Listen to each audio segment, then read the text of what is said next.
Hi, everyone.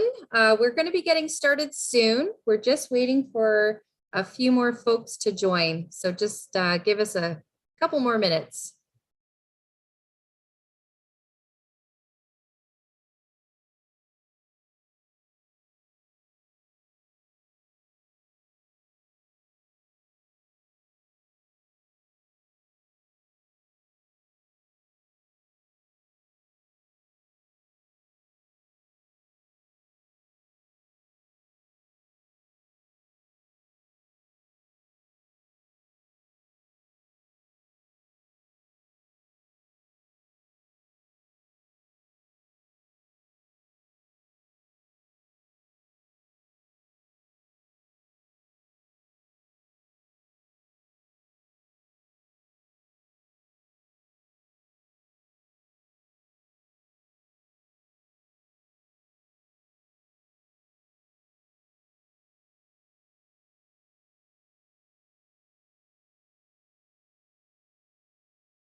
Is Wilfred in here? I thought I saw him come in.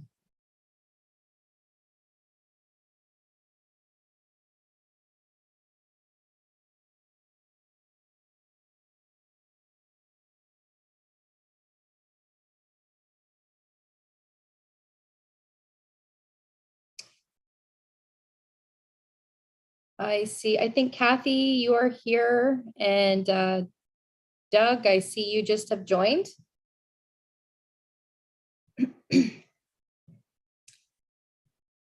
I think Wilfred, is that you? That says Wilf.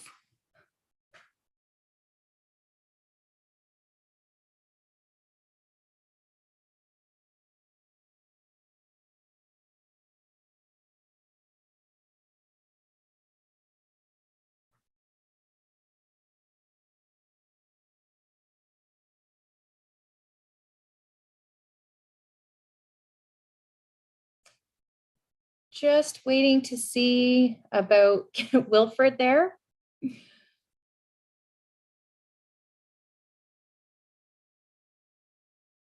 And then Kathy, are you here? Yep.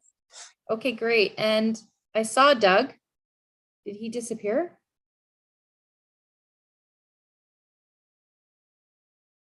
I think he disappeared. He was here. So we're just going to wait to make sure Wilfred is on here and is able to connect. And maybe while we're waiting for that to happen, I'll just run over some logistical pieces. So hello, everyone. Welcome. My name is Jody Williams. I'm one of the co-chairs hosting this event through what is known as the First Nations Métis Inuit Education Association of Ontario.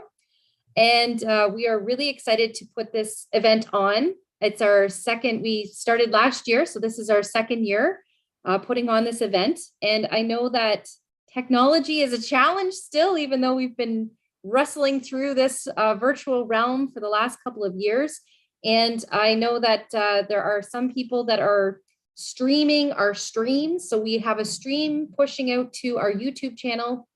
And then I know that some folks here are streaming through other Google Classrooms and other things like that. So I just wanted to go over a few logistics. We do have prizes to give away. We're very excited. It's a beautiful box of goodies. And how that's going to work is it's going to be a bit of a coordinated event, because we're going to ask that if you're going to participate, you use the chat function, or you're more than welcome, of course, to always unmute, come on with your camera if you even choose to participate in some of the language activities that we have planned for today.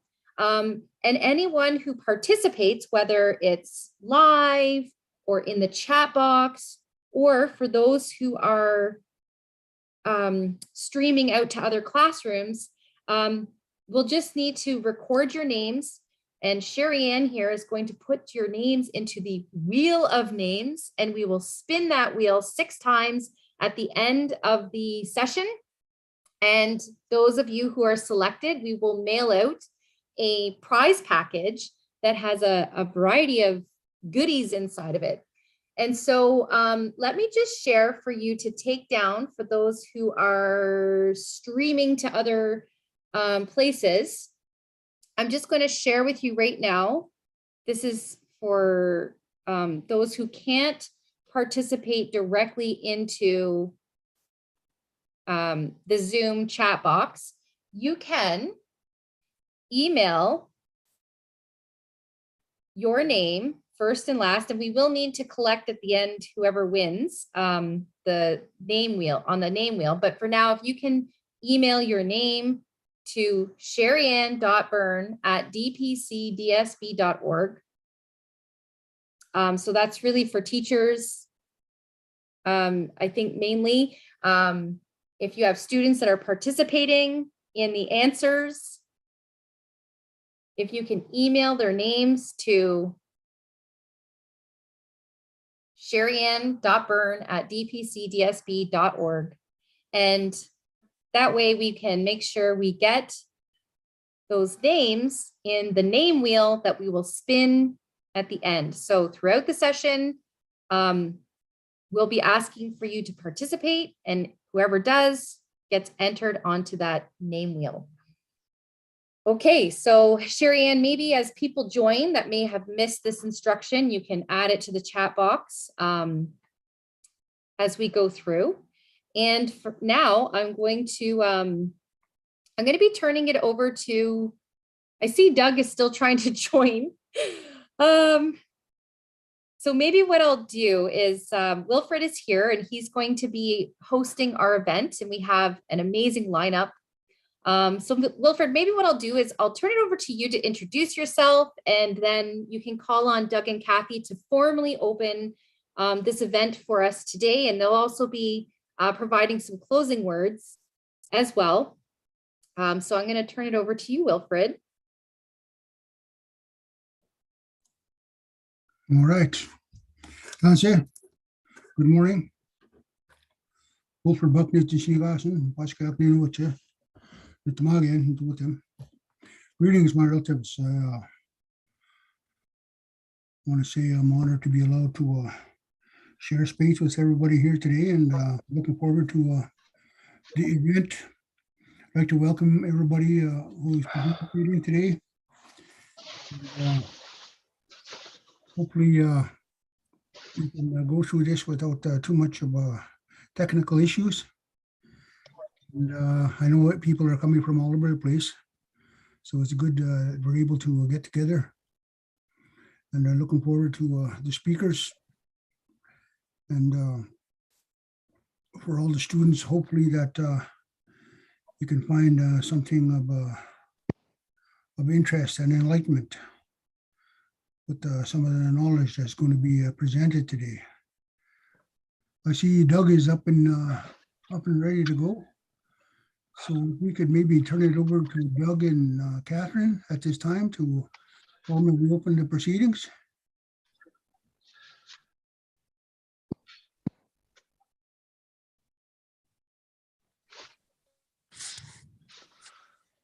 Bonjour. Yeah, I was having a hard time getting on here. It said host would let me in and then cut me off. And can everybody hear me? Yes. I see, is Kathie on as well? Yes, she is. Kitaya no ma? Yeah. Nintam nang gamachta?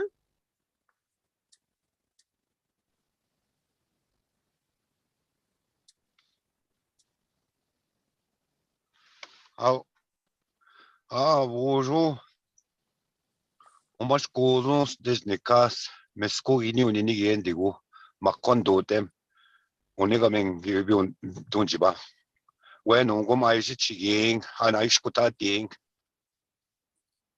왔어 이비 온도 세면 왜 기비 나테니 나마 오면 왜 기니기 우체네 아이 지네 바비 쓴다 모아다 비누책 미에시 바우 센다 맹 농고 집에 쓴다 모아다 비누책 지네 켄다 모아게 게위노 왜 스키토잉게 이니 왜 아이네 언제다 오치아 왜 켄다 모아게 위노 왜 니간 지니 나비오 케노 미에시 바우 센다 만 농고 왜게 아쿠시 납 메세막 진양 구이막 진야이 마스키 균주아 우타페나맹 저이 준진나 나가치 디스윙 진나난 두이 디스윙 미에시보 센터만 농금 기치미 웨치 기노데 닌님 왜 기가 스키토한 게 니노마 기지보 세니메게 니 방기게 우치 기토한 기치미 웨치 기노데 닌님 왜 방기야 켄타만 게닌 왜 기니게 우아이 아마미노 세막 만농금 미에시보 센터만 농금 이웨치 기tin님 아우 Bonjour. Kathie Bonjour. Zop nesik digo bebamon kutu kendigo kaga shashik kendigo mus totem nimiteo. Igenin migo chandam genin magi which miguan jibigagi gitan. Mitish genin eje busen the man kinegego chuminosek kinegego abinu chiak savuchibus in the mat. Kewi not magego chunj ken the mat to no cannot mage nin mitish ke we nibe ki kwa an stan nibe chitishin the man mi we nibe ga up to zunga tat in nibe mi ma inje pamat zinc mi so kina mi go gain aki mi go pen motang in nibe up to zunga tat mitish we chimi go chita go zan when you big yang to me watch it when you be how me and my English name is Kathie Jack. I'm from Ojibways of Wanigaming, and I'd like to thank you for inviting me. Miigwech.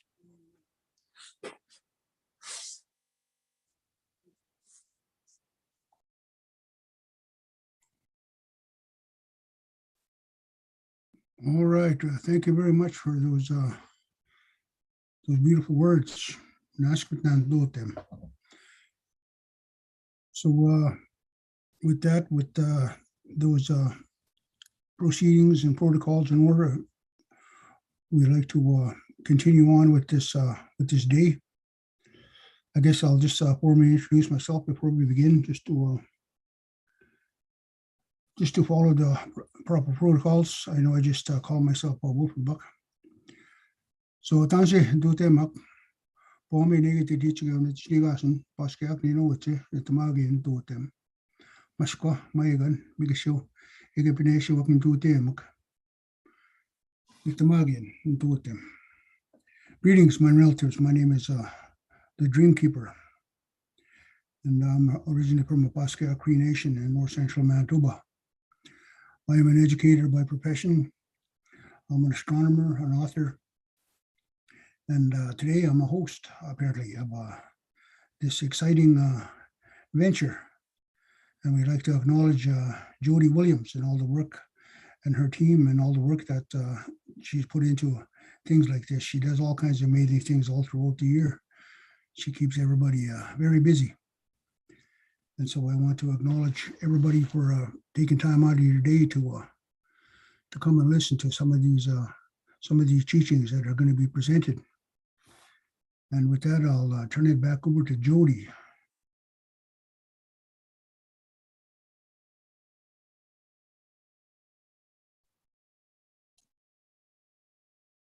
Thank you, Wilfred, and thank you for everyone, here that's tuning in. And I also want to acknowledge Doug and Kathie, who started off with some really beautiful words. Doug and Kathie are part of our Elders Advisory Council for the First Nation Métis Inuit Education Association of Ontario. and they help guide us in a really good way in doing this work today. So I had mentioned this is our second annual Indigenous Youth STEM Symposium, and our goal and our hope for today is to introduce some amazing speakers that are going to share their experiences in working in various fields of STEM. And hopefully, and I mentioned earlier, and I'll just, for those who are just tuning in again, we will be handing out or mailing out prizes. We have prize packs.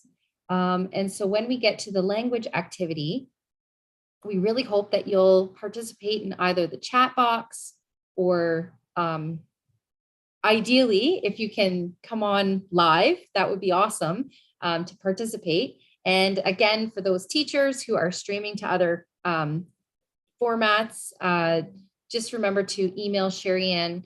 She's popped her name in the chat box as well, the names of the students who are participating.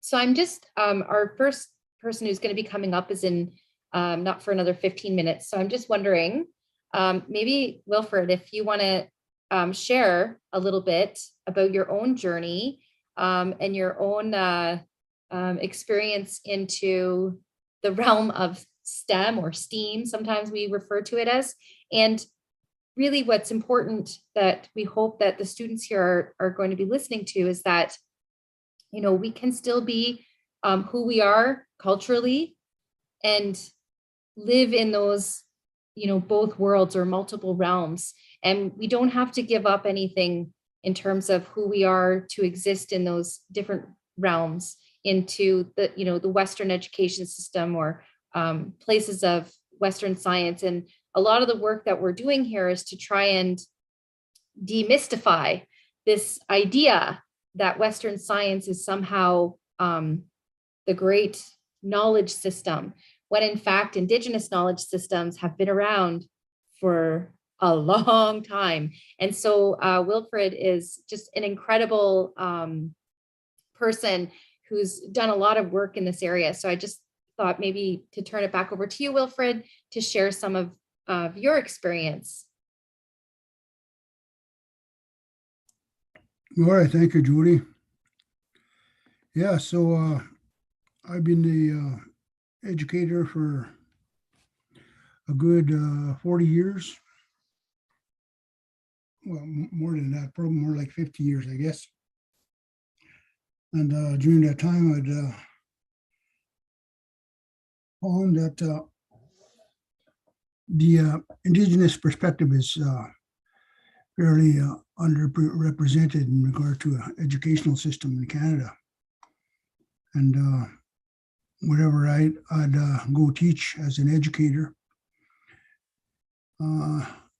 being an Indigenous person, wherever I went and taught, and mostly non-Indigenous schools, I'd be selected as the expert in Indigenous, anything Indigenous. And so that being the case, I decided, well, I guess I better understand what being an expert means.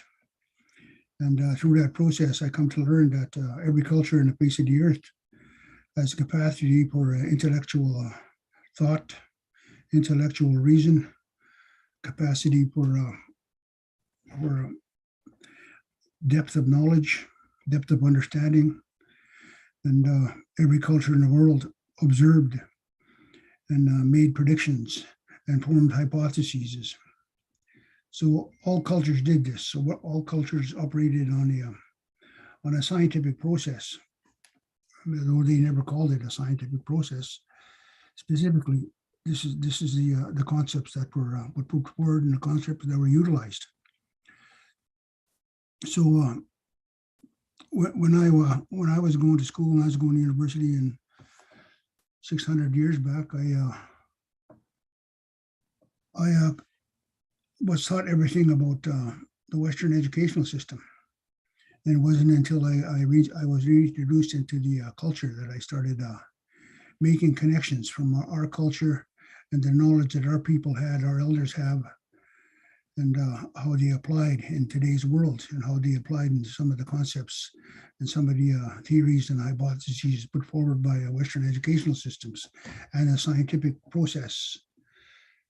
And I come to realize that a lot of these concepts were very compatible. And being a ceremonial person, I also come to realize that it wasn't necessary that I discard who I was to go through the educational process and get degrees from universities and present ideas that were from an Indigenous perspective, but were compatible with a lot of the ideas that are being put forward by science. And it is very important that students understand this. Very important that students understand that they don't have to put aside who they are. They don't have to put aside their identity. They don't have to put aside their heritage in order to live in this world. There is a place for everything at a time. We just have to understand our culture. We have to understand our language. We have to understand our ceremony. We have to understand our teachings. And when we do that, and if we're educated in the Western system, we can combine these things. And in the process, put forward the ideas of our people, but also utilize some of the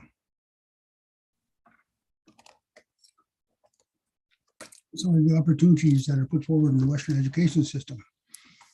I myself come from a Poscua Cree Nation in north central Manitoba on the banks of the Saskatchewan River opposite the town of The Paw, Manitoba. I had a fairly rough, upbringing, and in regard to my educational process, I was expelled from school in grade 7. I was in middle school in grade 7, and I was expelled from school, and I never went back. I shouldn't say I never went back. At one point, I applied to grade 9, and completely missing grade 7, grade 8. I applied in grade 9, and I lasted probably about 4 months. And then from there, I left school altogether and never went back. And it wasn't until a long time later, after I'd done a lot of wandering and being lost for quite a long time, that I went back to school, and I got my grade 12. Got my 2 degrees from the University of Manitoba. That I began to utilize the knowledge that my people had, my people put forward. And the amazing thing about that is that any student in the educational process can do so. I always like to explain to the students that education is what opens the door for you. Education opens the door for you. And your field of study is what gets you into that room. And once you're in that room, your dedication and love of craft, what it is you're studying, what it is you're researching, get you a seat at that table. And through that dedication and love of what you're doing, you get a seat at that table. And once you get a seat at that table, you can have a say in what's being put forward in regard to your people, in regard to Indigenous peoples, in regard to education, in regard to any concepts that are being discussed. And so that process is available to everybody if you go through that educational system. And like I said, you don't have to leave behind who you are. And in fact, it helps you. It helps you, gives you a firm base, a firm ground to stand on and to rely on, and to fall back on when things get hard. The example I like using is for myself, me, coming from a Pascua Cree Nation and studying, going to university and getting an education, being an educator and teaching, and picking up astronomy and studying astronomy and researching the understandings of my people in regard to Kichigizik, that great sky. And at one point, I was contacted by the Astronomical Society of Canada, and I was asked if I could be part of the committee, which was going to be selecting names for planets and stars within our Milky Way system. And I gladly accepted, of course. And so I was on the selection committee. There was about 12 of us, and we were to collect all the names that people suggested from all across Canada. There was probably about 3,000 names, I'd say, and suggestions for stars and for planets that were recently found in our Milky Way galaxy. And we were to shortlist all these names and come up with a short list of, I think it was 300. And from there, that would be shortlisted. And through that process, somebody asked me if, how come I wasn't submitting a name in Cree? And so I said, well, sure, I'll submit a couple names in Cree. So that's what I did. And I submitted some names. And then probably 4 or 5 months down the road, after we selected and shortlisted all these names, I withdrew from the selection committee because I was going through a personal health issues I had. So I felt that I wouldn't be a very good contributor at that time. So I withdrew. But the names I put forward stood. And then I got a communication from the selection committee saying that the names that I submitted were selected, and that one of the names that was selected was Nekaway. Nekaway in Cree means mother, and Nekaway was given to this star. So there's a star in our Milky Way system called Nekaway, which means mother, of course, in Cree. And there was a planet orbiting that star that he located at that time. And that planet was called Oasis. And Oasis in Cree is child. So in the Milky Way system, in the area of Corona Borealis and Boots, there is a star. And you pretty much need a telescope to see this star. And there's a planet, one planet that they've located so far that's orbiting that star. And there's a Cree star with a Cree planet orbiting it. And I was also given the understanding that if any more planets were found around that star, then those planets, I would be given the opportunity to name those in Cree.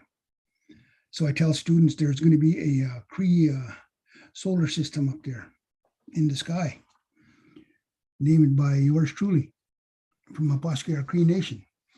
And the idea is that anybody can do this. Anybody can have that opportunity if they just follow through on their dreams, if they just follow through and find a field of study that they really love and that they're really enthusiastic about. And it doesn't become a job, it becomes a joy, I guess. So those are one of the things I'd like to share with the students, that find yourself a field of study that you feel very good about, that you want to know more about, and that you're willing to learn about. And if things are falling through in the process that they're falling, our elders tell us that then people and places and events will be put in your way to help you along in that process. So with that, we're going to again thank everybody for listening. And we'll turn it back over to Jackie. I think maybe Mr. Ross will be available at this time. Jody? Yes, Joe is here. So we will turn it over to Joe now to introduce himself. And we did, share out the bios if people maybe wanted to read a little bit about Joe, but it's actually a bit of a protocol for people to introduce themselves more formally in how they do that for themselves. So Joe, take it away. And oh, sorry, one more thing. Make sure if people have questions, please put your questions in the chat. We can help moderate those, or, come on. You can unmute yourself or take your video off if you'd like. We really encourage you to, this is a great time to ask questions of all of our guests here, or even for Wilfred as well. So over to you, Joe. Thank you. And of course, yes, questions. I need questions. I have some to say, but any questions you can offer, that's really what will drive this portion of the day. So let me begin. Wache, Joe Ross, Netis Nakazan, Ata Wapis Katok, Nitochin, Nia Nehia, Nikis Kino Hamakan, Nita Yawak, Nisho Nimisemak. So hello, my name is Joe Ross. I live in Ottawa. I am Cree. I'm a teacher. I have two sisters. So welcome today. And today I'm here to share my journey through STEM, my journey from a child to where I am today.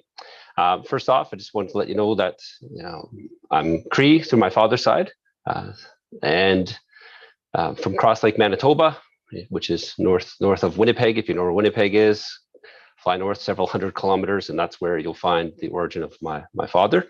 My father grew up in Toronto, though. So at a very young age, my grandmother, my father's side, moved from Manitoba to Toronto for reasons that I don't know. The history of my family, as many histories, are lost, and I went to the grave with my father in the last couple of years. I'm very reluctant to share much about his family, and I'll share some of that in a moment here. So STEM, it's been a journey for me to get to this place, and I often say to myself, how did I get here?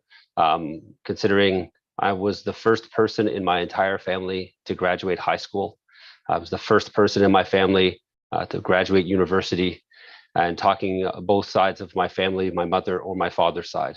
And I often sit and reflect on why me, why, how, what's going on, do I belong here? That's a constant theme of my life with every step that I've made in my journey to where I am today is, do I really belong here? Do I fit here? And I've always felt that I never fit in the positions I'm at, but always have pushed forward, and I don't quite understand how or why that's happened. Some good news today. So just today, I found out that I was appointed to be a vice principal at a school in Ottawa, where I live. I live in Ottawa, the unceded, unsurrendered territory of the Algonquin and Anishinaabe. And I've been on this land as a guest for since 1998. So that's almost 25 years, I guess 24 years in that range, or is that more? Geez, can't do the math. So it's been a long time. But even that promotion to vice principal it makes me think a lot about the leadership I have, the sort of voice that I have now, and that, do I belong here? Considering in our board at the Ottawa Carleton District School Board, we have two other Indigenous leaders. We have two principals now, Jody Kohoko, who's the principal of our Indigenous education team, and Paula Hall, who is a principal at one of the school sites. And now I'm the third, which just makes me wonder why only three? Where are the others? Who's following in my footsteps? I followed in Jody's and in Paula's. Now who's following in mine? Take a step back in my career. I'm the science instructional coach, and I've been a department head at schools. But why? How? I graduated university in 1998. Why? How? Because when I look around at my family and I look around the people that I grew up with, I'm still the only one. Aside from my two sisters who followed in my footsteps, I'm the only one that's really made it through the educational system. I understand a lot more now as I approach 50 years old, why that might be. but it's been a journey. So the interesting thing about the vice principal spot, and I'll get to the STEM one in a moment, is I went to a recent seminar with other vice principals from across our province, and I actually, for the first time in my life, met somebody who was like me from their youth to the role of vice principal. It's really strange to feel alone at times, but it's nice to know now that there are people out there that are like me. When it comes to STEM, science related things, I've been thinking a lot about these topics over the last 10 years. I've always had a love for knowing and understanding nature. I remember as a kid always wanting to take things apart, put them back together. I used to watch every single documentary I could on television. I used to experiment with everything that I ever could. It's always been just a part of me to want to understand how things work, why they work, so that I can share that information with others and also help me in my own life.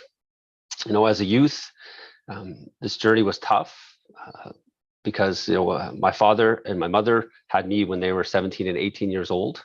My father had a very challenging upbringing. My grandmother is a survivor of residential school. My father grew up in foster care and group homes throughout his life.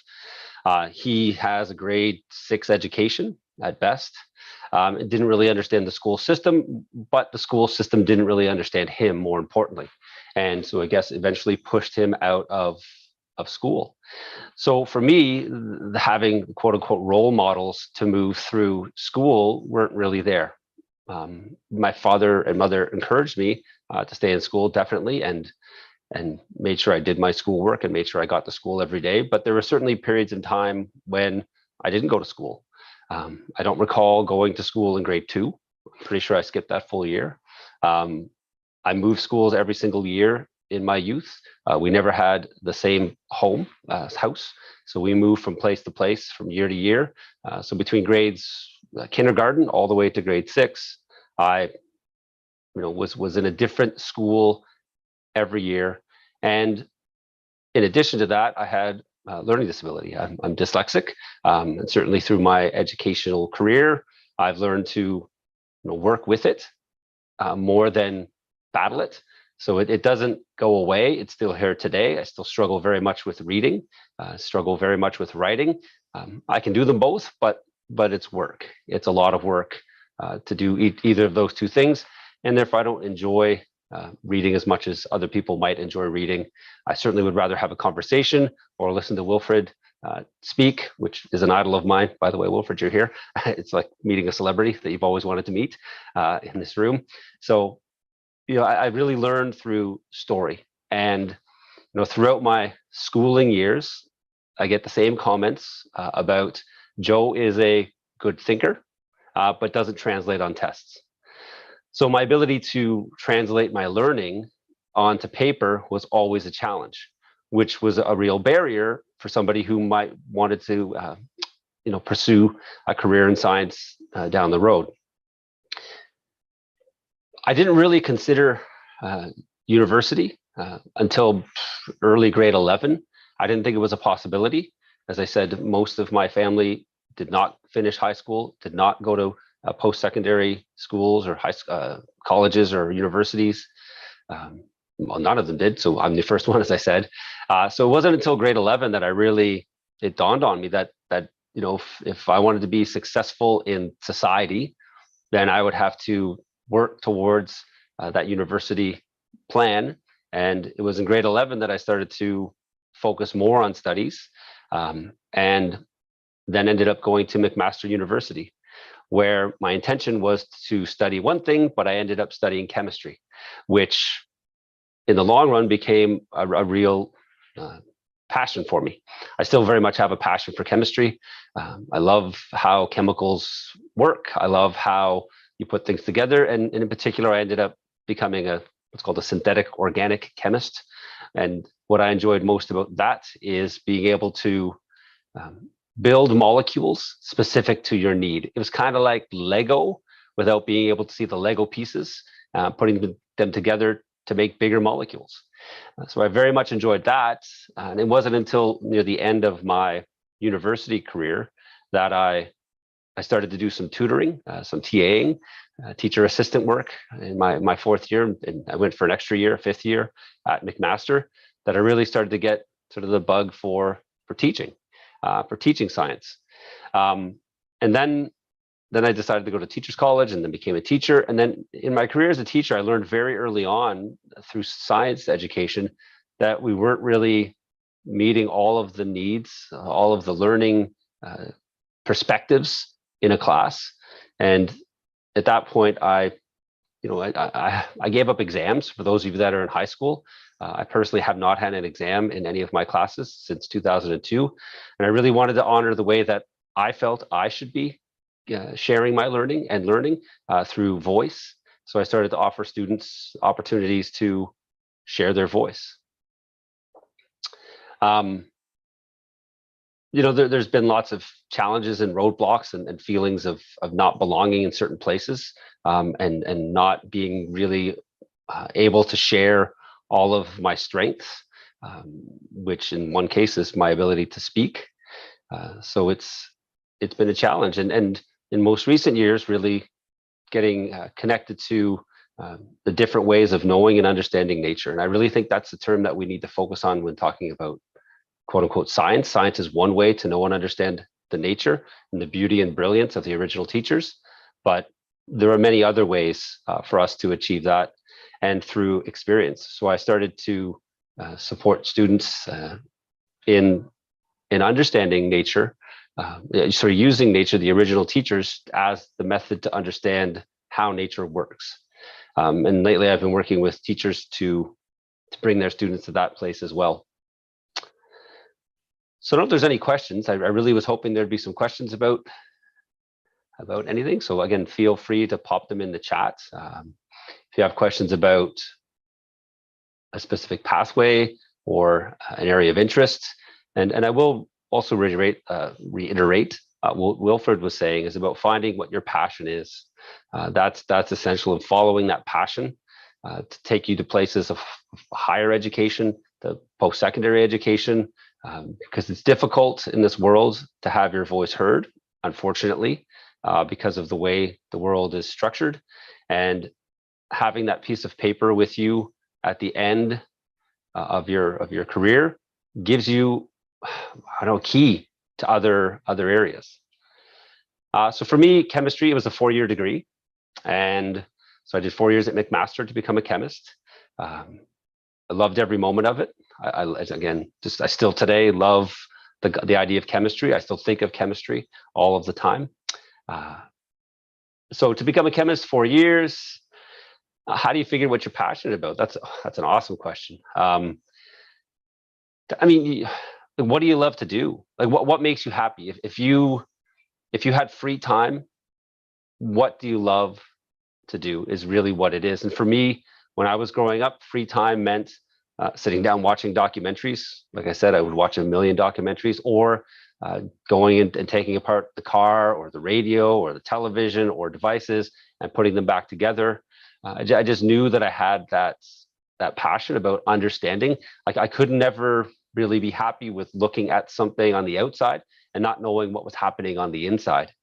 And so that curiosity always meant, unfortunately for my parents at times, taking apart things that they probably didn't want taken apart, and then trying to, most importantly, put them back together, which happened with success most of the time. But on occasion, they were epic fails, and they were tossed out. I don't know why your other friends didn't go. Well, so that's another awesome question. So let me backtrack. So I'm the first one to graduate high school, first one to graduate university. The next two people to go through post-secondary school, college, or university were my sisters. So my middle sister, she has a university degree. My youngest sister has several college degrees. It really speaks to the power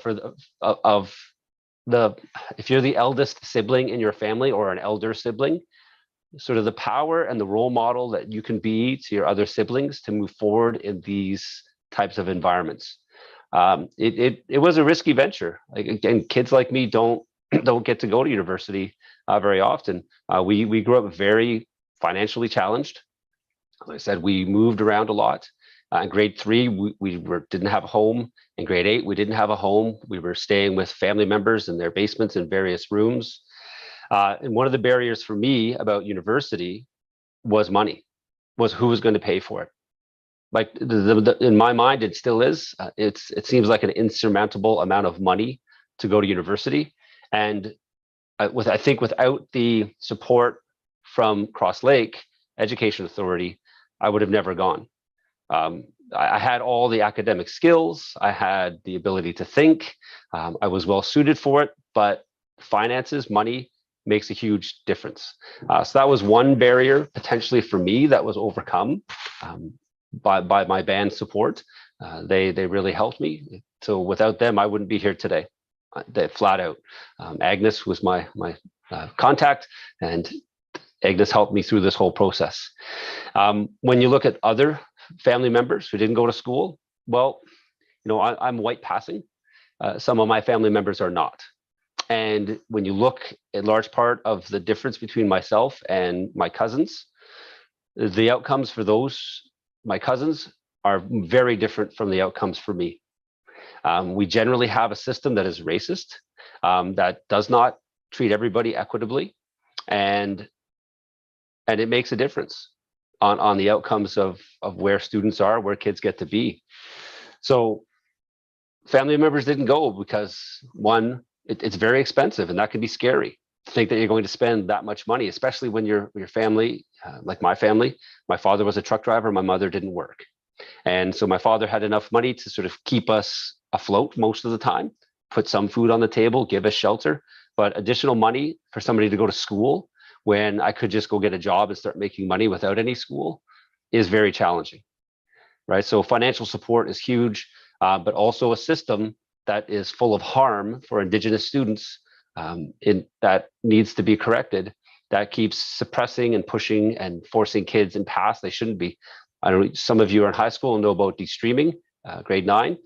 One of the goals of de-streaming is to prevent students from being pushed into pathways that they shouldn't be pushed at an early age. So there's lots of reasons for why my family members didn't go to post-secondary education. And right now I spend much of my time, now appointed to a vice principal, trying to correct that problem, trying to prevent this pushing of students, pushing students in the wrong path. We've started programs here in Ottawa, courses. I've started 3, Indigenous Summer Learning, where we give Indigenous students an opportunity to get credits before they go to grade 8 through authentic land-based learning. We have a team of Indigenous educators here in Ottawa that are all Indigenous. We have 10 plus me on the 11th. And we run this program. It's for all students, for First Nations, Métis, Inuit kids. They all get to go and they all get credits. We have another SHISM program, a specialist high skills major program that we're going to start for Indigenous students to help build leaders so that we can support students getting to places they want to be, whatever that may be, with fewer barriers. And hopefully as a vice principal, I can still continue to break down some of those barriers. Also, another question, what if you're passionate about something, you don't know if you're going to good at it? You got to try it.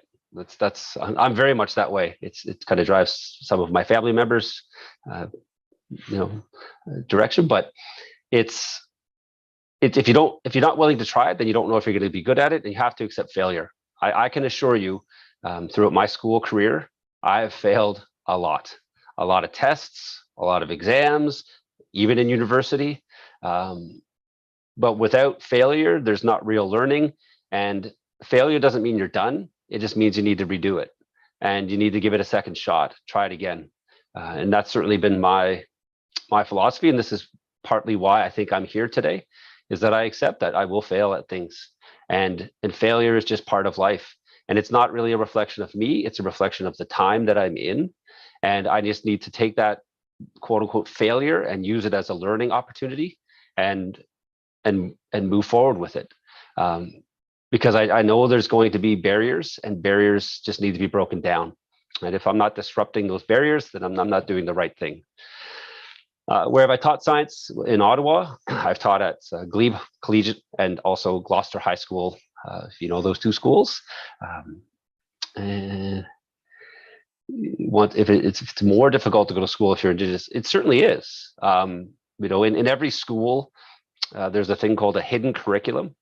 And this is not like what you learn formally in class, what the Ministry of Education tells you to learn. There's a set of sort of expectations and unwritten rules and ways of behavior that exist in your schools and in universities that they try to uphold for every student. But those hidden curriculum ideas don't always match every student's cultural and lived experience. So at the end of the day, you end up in a situation or a place that's very harmful.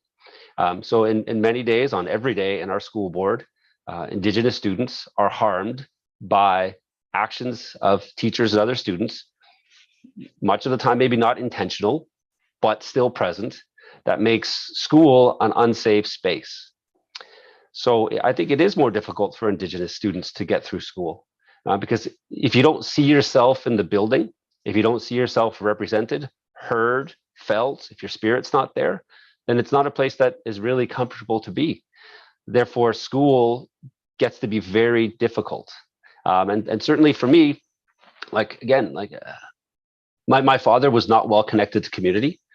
He carried a lot of trauma that I felt throughout my youth and into my adulthood. And so it makes it very challenging in those situations. But here I am, and it's without failure, without struggle. I don't think I would be here. It's made me a much stronger person. So one more question here. I love hearing. I don't offer STEM programming, but I'm more than happy to share with any educators in our room how you can start to move in this direction, to really honor authentic student learning, how lived experience of our Indigenous students, either urban or rural Indigenous students, how that lived experience can be used as a real strength in supporting them to gain credits, to become to be honored, right? Like right now in my board, we work a lot with students who have a ton of lived experience that is not being honored.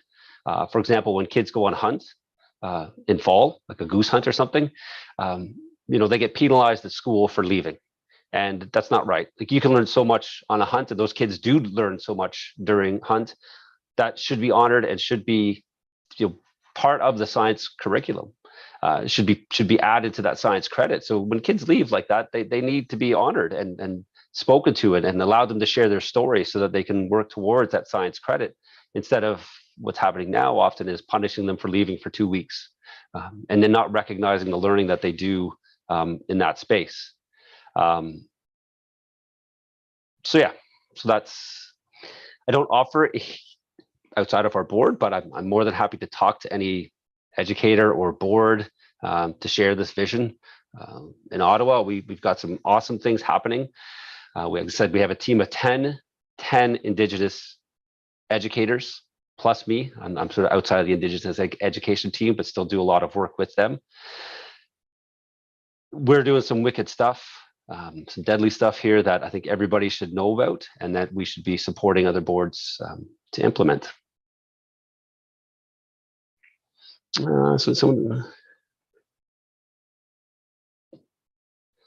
So a sense of belonging is tough, right? And I still struggle with that piece. Like up until I started working with the Indigenous education team in Ottawa, it was a much looser connection to community and belonging. It's really important to connect with the community. That's what I've learned, but it's not always easy to connect to community. But it's always been there, but just not well connected. And really, following my father's lead, I guess, which he's had a loose connection his entire life. It's really just about being interested in doing lots of reading is how I really kept connected, and some conversations with the few people that I would have met on a daily basis that would be Indigenous, whether First Nations, Métis, or Inuit, like, but those are fleeting because we sit in islands, right? We sit in island schools. We don't learn much about, we don't have the opportunity to learn much about ourselves in schools up until now-ish. Even now, it's not great. We're still just at the very beginning of that whole process. You know, so it's still a difficult topic for me, the belonging piece, because I've flown in and out of it. Yeah, it's challenging. And then knowing that my older siblings graduated too, I know I can too. That's awesome. So, you know, having older siblings take this path certainly, I think's helped. I don't know if I didn't graduate high school, because I was planning on becoming a truck driver like my dad. If I didn't do that, would my sisters have done it as well? And that I find that I just often wonder. I think a lot about these things all the time. Even at 50, I'm still going back to those decisions that I made at 18 and reflecting how I got here. Again, I don't know how I'm a vice principal. Like that is, I'm still just literally found out this morning, and I'm still wrapping my brain around it, how I can help kids at the school and in the district, which I've been doing for a while. And I so desperately want to make this world better for kids like my cousins. I don't want my cousins to go through the same process. Like, these kids can't end up like that because they're smart, right? They are bright people. Just the system is broken, and we need to fix the system to meet the needs of them, not making them meet the needs of the system. So that's pretty much it. Hopefully that was good. Oh, is it normal to be unsure? Yes. Like, if I can tell you the detours that I've taken, like my intention was never to become a teacher. My intention was never to become a chemist. My intention was never to go to university. It's just moments in time that change your pathway. Even now, like a vice principal, you asked me 2 years ago if this is where I wanted to be, the answer would have been no, or I'm unsure. And I'm scared but excited at the same time. So pathways, changing pathways, don't worry about that. Like, there's so much time in life that I've learned now that I'm old, that changing pathways is not as daunting or challenging as you might think. And every pathway change you make, that's where you're meant to be. I firmly believe that. You know, I went to university. That's where I was meant to be. That's what that's the world has pushed me there. The life has pushed me there. So never look at it as like a negative. I always look at it as a positive. Like, I was meant to be here. The pandemic for me has been challenging, but also great. Without the pandemic, I wouldn't have done the training that I needed to become a vice principal. I wouldn't have been able to connect with the Indigenous education team in our school board as much as I have. And we've got a lot of great things going on that I feel I've had a significant contribution to. So the pandemic has been awful in many respects, but it's pushed me in the right direction. And so here I am today. Recommendations for applying to universities as an Indigenous student. Well, I mean, apply for what you love first.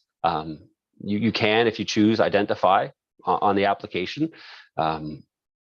Every school has some type of Indigenous support network now, I believe. So I would certainly make sure to contact that group at the beginning of your application process to get some input and feedback about things that you might add to your application or pathways through that university.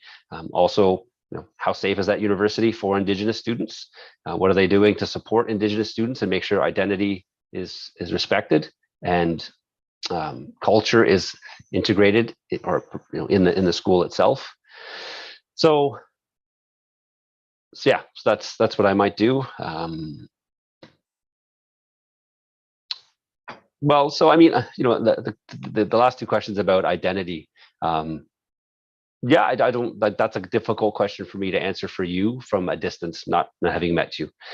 Keeping in mind there is a difference between identity and actually being part of community, and so it is important that you are part of community to a certain degree. So I don't know how to answer that from this perspective at this point without having had a conversation with you first. So I'm gonna have to leave those ones for another person to answer.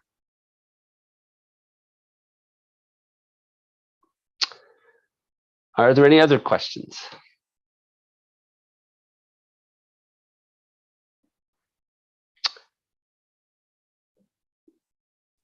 Maybe Well, Wilfred has a question. Wilfred, I honestly said, like, I can't describe my excitement to be in the same Zoom as Wilfred. Like, read, watched, listened to almost everything, I think, that's out there. So. Hey, Joe, thanks a lot. Thanks for all the things you shared. I have some pretty good friends from Bimichigamak. And, it's good to hear that there's connections there. And I just listened to you speak. I remember that I ran into this man named Jim Ross. Okay. Bimichigamak. Mhm. If you might be related to him. There are lots of Rosses in the Pimachikamak. Yeah, my mother was a Ross, Okay. but she didn't originate from Bimichigamak. So it's always difficult because, as I said, sort of at the beginning, like my history sort of stops at my Nokam, my grandmother. Mhm. And so she moved to Toronto at a young age when my father was a young person as well, like an infant. And to get sort of history out of my father is almost impossible. And then my father did not have a relationship with his mother. So I saw my Nokam very few times in my life, I would say 20 times. So when it talks about relations, I always want to know, but it's difficult to trace it back because the lineage stops at my grandmother, despite us trying to find it. And that's the sad part about, you know, the residential schools and the trauma caused by those, and where we are today is, you know, my father had a very broken family. He does have siblings, but we rarely saw them. We rarely saw my grandmother. Like, this is the legacy that we live. And it's challenging. I struggle with it all the time. Mm-hmm. Yes, it is. Yeah.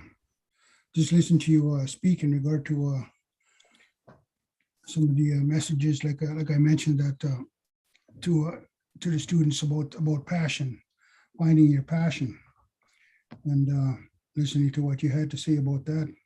One of the things I was reminded of was when I went back to ceremony. One of the things that was given to me was dreams and visions. And this one particular dream and vision that I was given, I told it to my mentor, my teacher, and especially young lady, and they interpreted that dream for me, and that became my name, that dream, my spirit name, what I'm known as, Puami Negate Tichigo, the dream keeper. And in that dream, it had connections to the stars. It had connections to pencils and students, and it had a connection to water and ceremony. So it had all these connections in this name, Puami Negate Tichigo, dream keeper. And at that time, I never went to university, didn't get an education degree at that time. I wasn't even thinking about university. I like yourself, I didn't see myself as being, I was told all my life that I'd never make it in university and that I should take a carpentry or be apprentice at welding or something like that. Yeah, so anyways, so when they were given that name, I had no idea what that meant. But I found out later on that one of the understandings we have about those names that were given, the ones that our ancestors give us, is that they're sort of like career paths, and they tell you this is who you are, and whether you like it or not, things are going to happen to you and that make you follow this path. And that's exactly what happened to me. Like I didn't wake up in the morning and say, geez, I want to go study the stars. You know, things just happen. Things just happened that way. And so I just went along with the flow. Yep. Yeah. So thanks a lot. Thank you. Miigwech. Miigwech, thank you. All right. So I'd like to thank Joe for his sharing. And before we get into break, one of the things I wanted to mention is in regard to some of the science that our people understood. And one of the things that I found I always find very awesome and very breathtaking is the depth and the breadth of knowledge that our people hold. And one of the things I came across is there's a constellation up in the northern sky. And that constellation touches what the Roman Greek mythology and astronomy call the Ursa Minor and Draco. So Ursa Minor is the Little Dipper, and Draco is a group of stars, is the dragon in the sky around the northern North Star. And one of the things I came across is that our people said there was a thunderbird there. And that thunderbird was called Pipun Pineasyo. Pipun Pineasyo, it meant the winter thunderbird. And they told us that thunderbird represents the passage of time. That thunderbird represents the passing of knowledge. And so I was looking at that thunderbird. And as I was looking at that thunderbird and understanding some of the teachings about Pineasyo, that thunderbird, and the passing of that knowledge, it was pointed out to me that that Pineasyo touched Ursa Minor and was part of Draco, some of the stars included in that. And one of the stars on the chest of that thunderbird was called Mitegi-Izek. Mitegi-Izek. And Mitegi-Izek means Mite is like heart, and Gizek is sky. So they're calling that star the heart of the sky. And so I was thinking about that. Then I looked at the precessional cycle. And the precessional cycle is the wobble of our Earth's pole, our Earth's axis. And the wobble of our Earth's axis goes in one complete circle in a period of 26,000 years. So right now, our North Star is Polaris.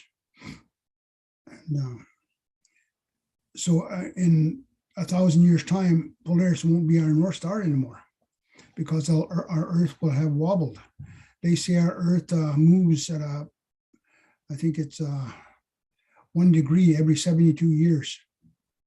It moves 1 degree off. So in 1,000 years' time, Polaris won't be our North Star. But then in 26,000 years, Polaris will be our North Star again, because that precessional cycle would have made one complete circle.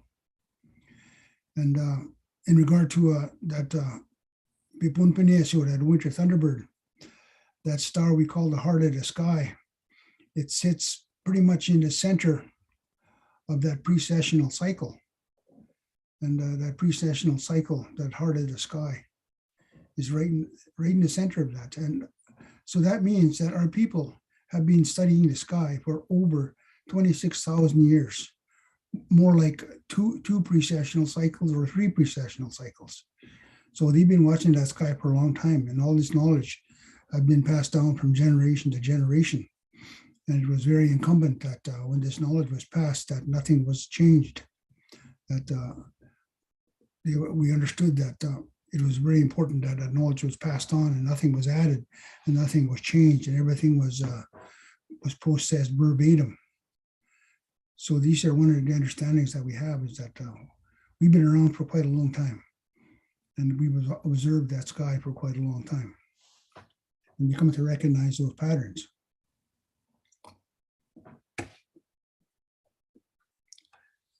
And in regard to the names that we were given, the elders always told us that when we came to this place, because the understanding we have is that we are visitors to this place, this earth here. And we come here as energy. And we take a physical form. And then we visit. And we learn. And we share. And we experience. And then when we're finished, we revert back to energy and continue our journey into the cosmos. And when we come here with an identity, a name that we were given, that are our energy, our spirit energy, Achak. That spirit energy, that light will be known by. And for myself, it was the dream keeper. And the dream keeper makes connection to the sky, because our elders tell us that when we dream, we connect to that sky. There's a place up in the sky called Bagwan Gizik, the hole in the sky. And they say that when we dream, our spirit energy connects to that hole in the sky, and we're shown infinite possibilities. So whenever we sleep, we dream. Doesn't matter if we remember our dreams or not. We dream constantly. Even when we doze off, say we sit in your house and we have a daydream, we call it, for 2 seconds. But in that daydream, maybe 6 days have elapsed. So in those 2 seconds, 6 days of dream happened. So that means there's a lot of energy expended. That means there's a lot of the human mind has connected so many infinite patterns. Because that's one thing we always seem to overlook, is the capacity of the human mind.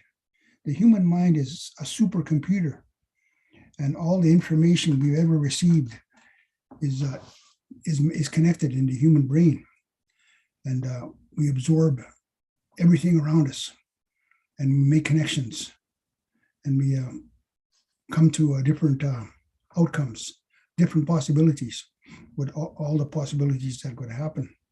And part of that is through the dreams, our understanding of the dreams, and our paths in life. So I think with that, we're gonna take a break. Not yet. Okay. Not for, Okay, well, I'll turn it back over to you, Jody. okay. We are actually going to move over to Johna. Sorry about that. All right, Johna. I was going to cut you off there. It's all good.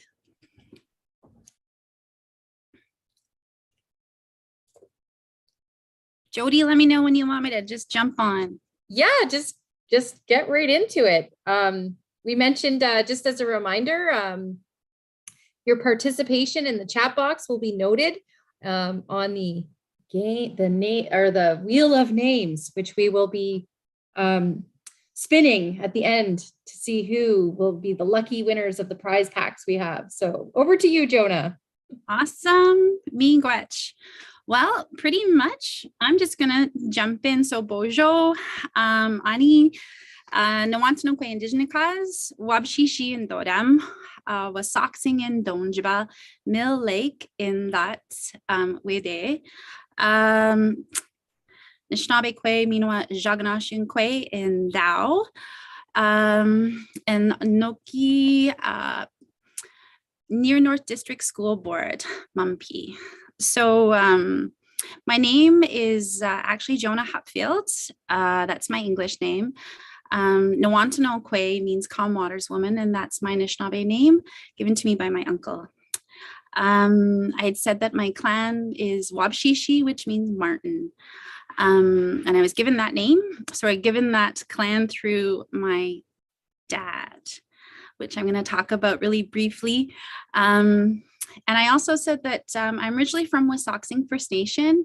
I see that we have some beautiful guests that are coming in from different spaces. So it's just outside of Parry Sound in Ontario. And I also mentioned that I'm Anishinaabe, so I'm Indigenous, I'm Native, I'm Ojibwe. But I also mentioned that I'm English. So right down the half. No, I'm just kidding. So that's a little bit about me, and I'm coming into you guys live from the Near North District School Board. This is my cube that I hang out in, but I've been teaching for about 25, 26 years, and I usually work with students in grade 9 through grade 12, and I teach them Anishinaabe. But I really, really want to say a huge miigwech to you, Jody, for having this little space. It's a small slice of our time, and I hope you enjoy it. It'll be pretty fast, 15 minutes. So miigwech, Jody, for ensuring that I have this space to share what I know with the rest of you. And like she had said, please, if you have comments or thoughts as I'm speaking, put them in there and then we'll get to them. I also want to do a huge miigwech to Kathie. So beautiful to hear Kathie, Doug, and Wilfred, you speaking Anishinaabe. It's like a blanket. So miigwech dam and gitchenenam gin non doa Anishinaabe wije oshkenik mumpi zoom. It's so beautiful. I'm so grateful to hear you speak in Ojibwe with these youth. It was such a nice way to start our day together here in this tech place that we have. It really truly feels like a blanket. I also just want to acknowledge the words from what I could hear of Joe speaking, our previous speaker, of his experience with education, the work that he's doing now. Definitely from what I could hear, it's I want to talk about that a little bit too, those islands we talk about and the Ajgang, the bridges that we make as learners. So Mama and Peggy Ba, Minwa and John and Dede, Ojena Kazo and Gitsemak, those are my parents. My mom's name was Peggy, and she actually attended the Mashwal school down in Six Nations when she was age 6. And that impacted how I learn and now speak and teach Anishinaabe. So it's a huge miigwech to my aunties who were able to preserve that. So my mom was a person that could nistam Anishinaabe. She could hear the language, she understood it. Nondoa Anishinaabe. Akawin Gigdoin Anishinaabe, though she didn't speak it not until the end of her life, and then she would share it with us. And felt as time moved on, I suppose, as watching me grow and my siblings, where she was able to talk more about her experience, keeping in mind she was 6 years old when she went to residential school. So we Gigdoin and Jaganashmoin, I'm going to be speaking some English, Meanwhile, Anishinaabe, and wow, I can't help but think, and I'm glad I got to hear you speak, Joe. And for those of you who obviously heard him as well, he had talked about us being islands. Gigit debwe, it's gigit means really, so true, debwe. We are islands, but islands are beautiful. And there's beautiful things that we can do in those spaces. Minwa Ashganke, we build those bridges that go out. And in my understanding and what I've heard people share about our Ashgan, those bridges that we build, they bring that light. And I'm from West Saxing First Nation, and that's what brings us is that bridge. So we're really, if the apocalypse hits, we're going to close it. Just kidding. Okay. So who is the most important person to you? So you can type that in the chat box. That'd be really helpful to me. I have a pretty good idea and I want to share with you guys who that is. And as I mentioned, like I am a second language learner and speaker of Anishinaabe. I've actually taken time with my aunties. Meanwhile, I really enjoy the work of a few speakers. Edna Manitowabi, she's one of my mentors, Pat Ningawans, Leslie Harper, Meanwhile, and Buzzgim, my partner as well. So who is the most important person to you? Yeah, Gaia, me too. My children, our parents, that's beautiful that you see that. Yeah, but even before we can even do and help those people, yeah, your pets is you. So Nin, me. So here's our word. It might be backwards. I'm not totally sure. You'll have to tell me, Jody, if I'm backwards or not. So what I'm doing is I want to show you guys different ways that you can practice Anishinaabe at home and use in your classroom, and those beautiful teachers that are sitting with us to ensure that we can find spaces really simply and so we can speak in Ojibwe with each other. I love that your Nokomis is the most important person to you, Michaela. Absolutely. Gayanin, mine as well. The good part of the word is that Neen also works frontwards and backwards. Yeah, so you're right. Neen, which means me, I am the most important person. And then those people that help us, our parents, our pets, I can help them. My grandma, my Nokmas, I can help them. So a lot of these words are going to come up backwards, I guess, eh, Jody? I kind of wish we went through that part, but it's okay. It should be fine. I think it's going to be good. Well, we're going to know All right right. away because I'm going to hold this one up and I'm going to talk about Indigenous and Dodam and Donjaba and Dao. And so I've just used like a whiteboard and I can use that at home with my own kids. I'm a mom of 5. My kids are as old as 23 and as young as 9, and they're online. And I encourage my students when I was teaching remotely, it was so hard sometimes. I work with kids from 5 First Nations and we have all of that come into us. And so the easiest things to grab here, and I'm just looking around here, is just like the Zingan. And then of course I got my Shkode Sharpie. My Skoden Sharpie, not my fire pen. And we just write those sorts of things down. And so what I wanted to ask of you guys are because when we put ourselves first and take care of ourselves, whether you are 8 years old or you are 15 years old or you are 49 years old like me, when we put ourselves first, it kind of makes it easier to learn, eh? And we've lost so much with Anishinaabe through time. And I want to focus on the beautiful things of what we can do to make it more meaningful to us as we Ndapanan and Anishinaabe Kidwinan. So as we pick up those words, so we have the need. Now you know, and you guys are right. Like you are the most important. So I'm going to write that in here, and then we can help. Our Gitsemak. I'm going to write that in there, and then we can help our pets. I don't know that word for pets in Anishinaabe. And then our Nokomis. And what I'm writing in the chat box is the Fierro system, which actually was created by a Jaganash man named Charles Fierro. But it's the one that I've used to teach.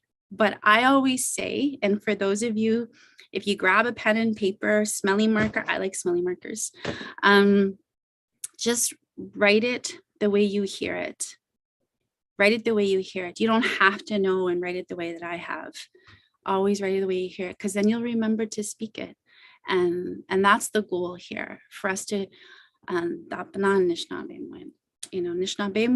let's do that. Let's speak that language with each other. And we have to start with ourselves. Yeah. Gawin, I do not know how to speak fluently, Jennifer. Just bangieta and gigdoin we mino nondoa. I like to get you nondoa. Anishinaabe. I like to listen to it, but it's been something I've been working on for a while. So sometimes I sound, I think, more like a teenager because I've been hanging out with them for so long, and what we enjoy of doing to speak Anishinaabe da. I hope that makes sense. So no, not fluent.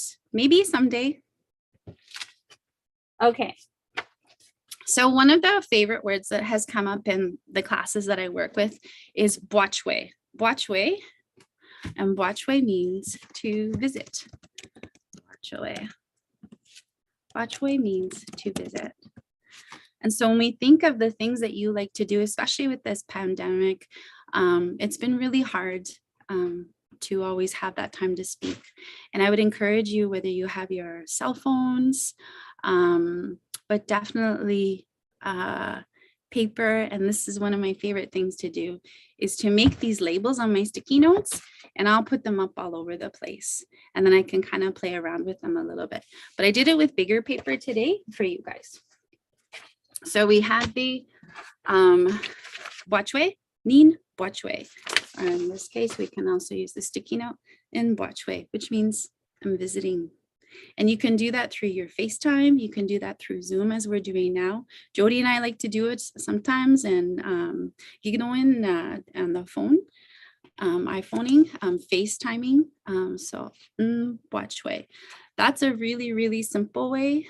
And what I've noticed with my aunties and my students is just hearing, and then we start to find that groove with each other.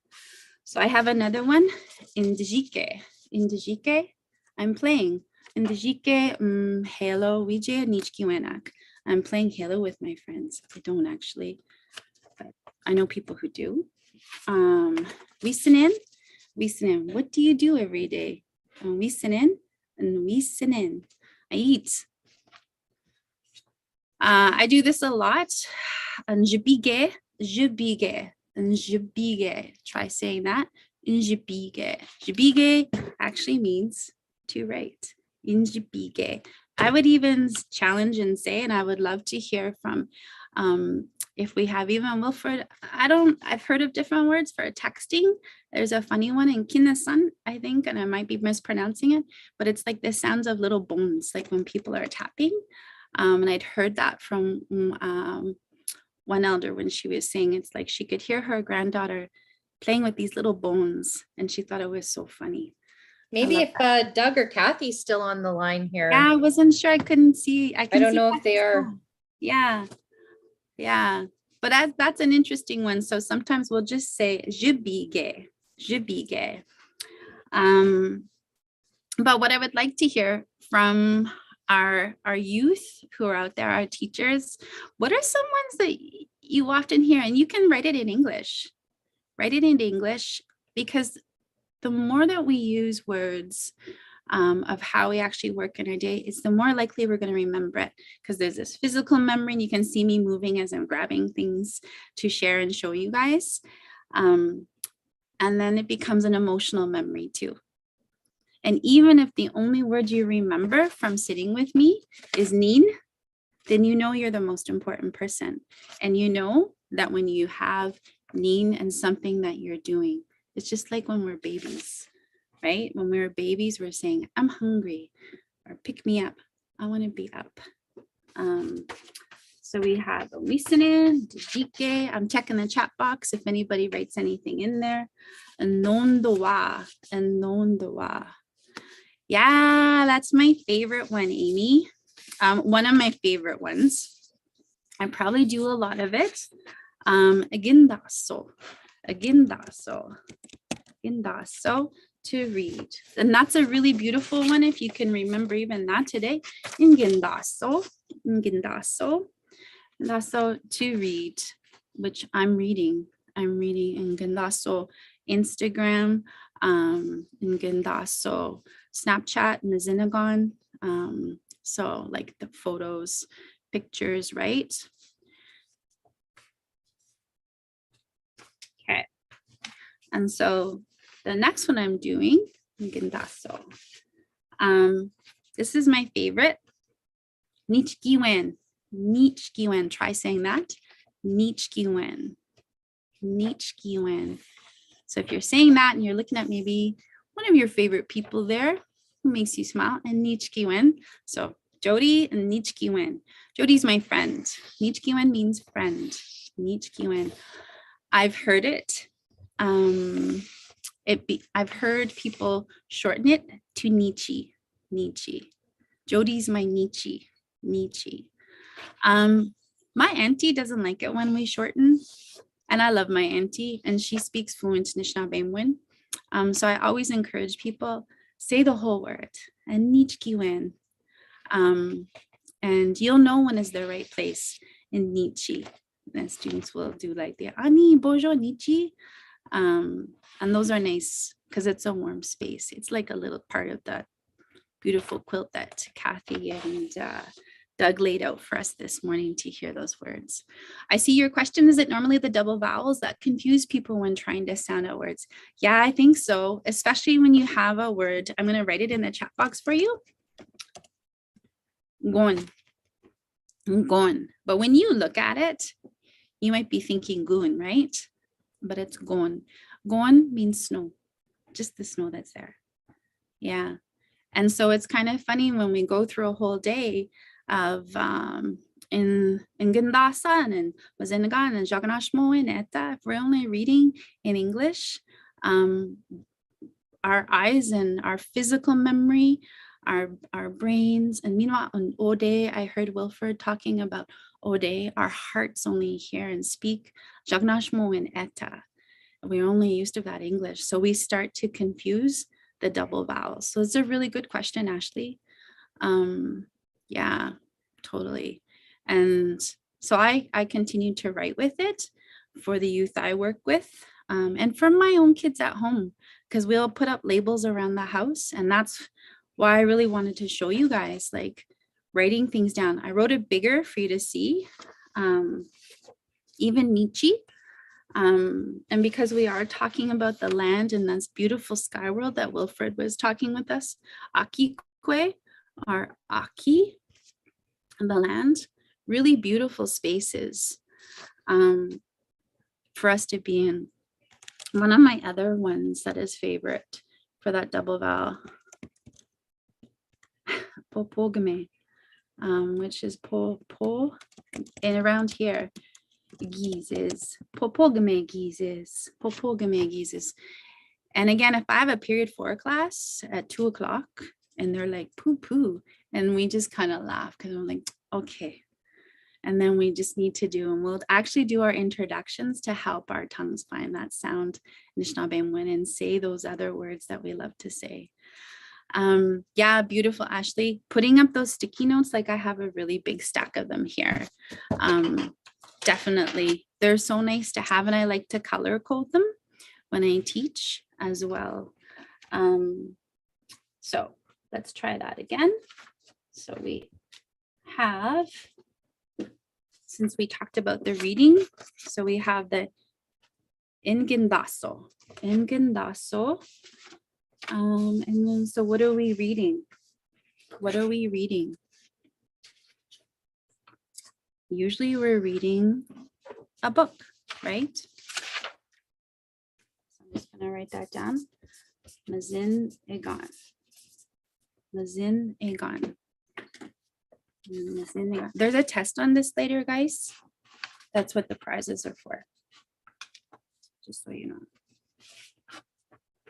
So this is really simple. When we say it, it kind of sounds nicer. And you can tell the difference when I'm speaking Anishinaabe and when we hear those beautiful sounds. Like you can tell, Kathie, you are a first speaker. You're born with that. Same with Doug. You can hear it in their sounds, and Wilfred when you speak.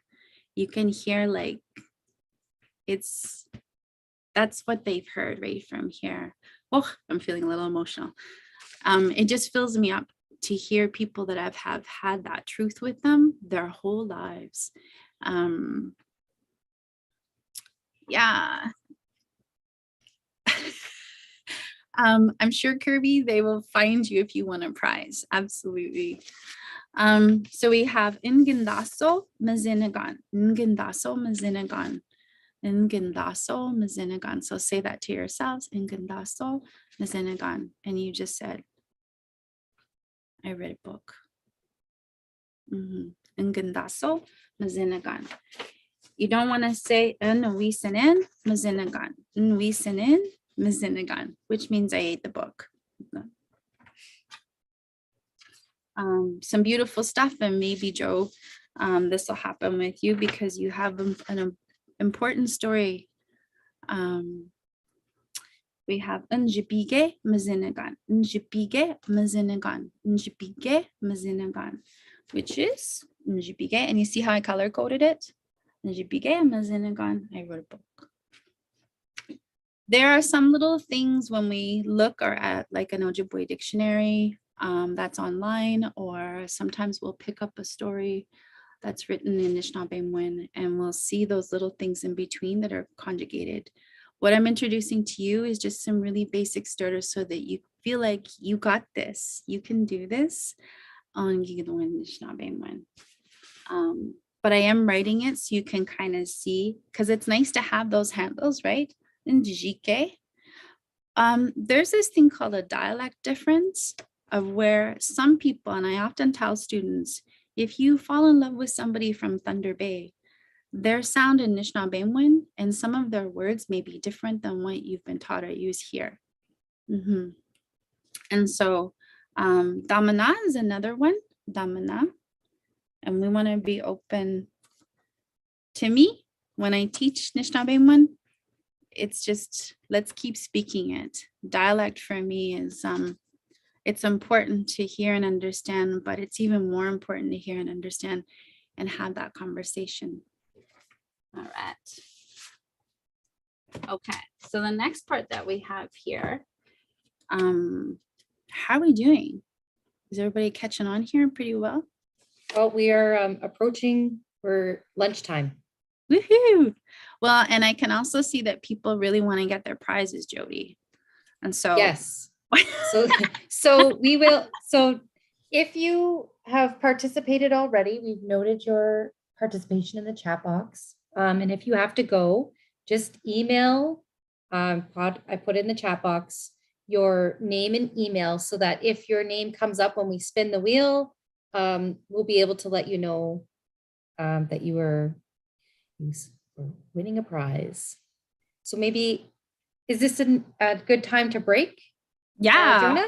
yeah. Well, I'll be back, and then I'm going to talk Yes. a bit about some of the other stuff that people can do and resources that they can find to continue Anishinaabe. Amazing. Miigwech nichi gewin.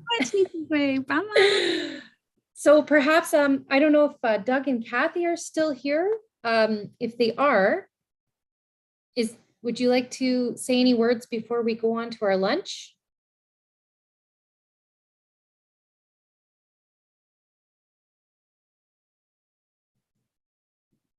Just,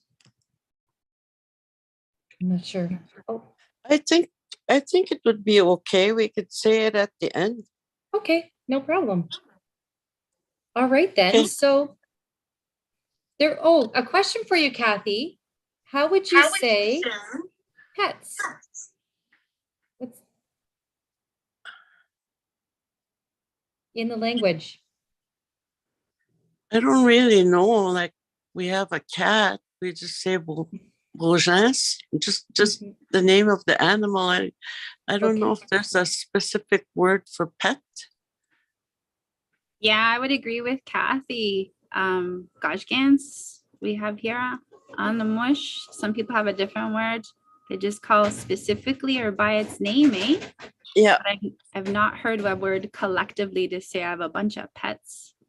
Would probably be like, I have like a Gajgan sock, but I didn't, yeah. Okay, But we're learning. important. We are constantly learning. All right, everyone. Well, miigwech, Johna, for the beautiful words that you brought to us this morning, and we'll continue on this afternoon with that. And for everyone here, we're going to break so you can grab some food or drinks or whatever you need to do. So we're going to just be on what we're calling a lunch break. And I just want to also give a shout out to Sean. I saw you here. Sean, are you still here? Sean Kelly? I don't know. I just shared my screen, so now I can't see. Yeah, I'm here. Thanks for the invite. Hey. Julie. Nice seeing everyone. Bonjour, Sean. And to Bonjour. anyone else who might be tuning in from your area up north, welcome. So we'll just be on a break now for lunch. And I see Kat, I see you're here, and Corey, I also see that you're here too. So I'm here in the background, Kat, if you need to chat about anything, because I know you're going to be presenting next. So let me know. Otherwise, we'll see you all soon.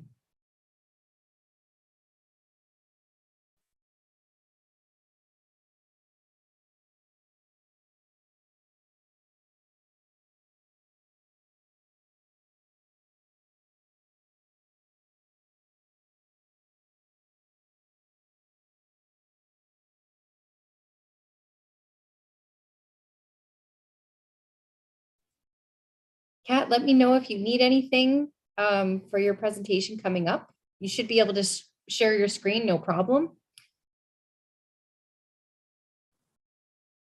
Yakoki, I think I'm good. Thank you, Jody. Okay, Corey, I can't wait. Are you gonna try out your idea?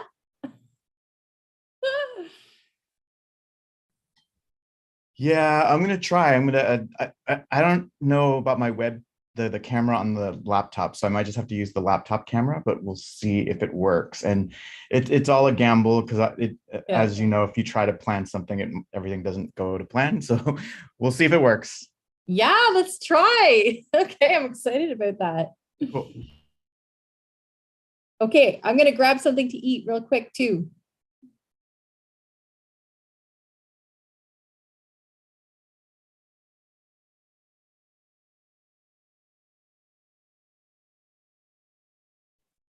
If anyone needs anything, I'm here, just shout, but I'm just grabbing something to eat.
Hey, Jody, are you there?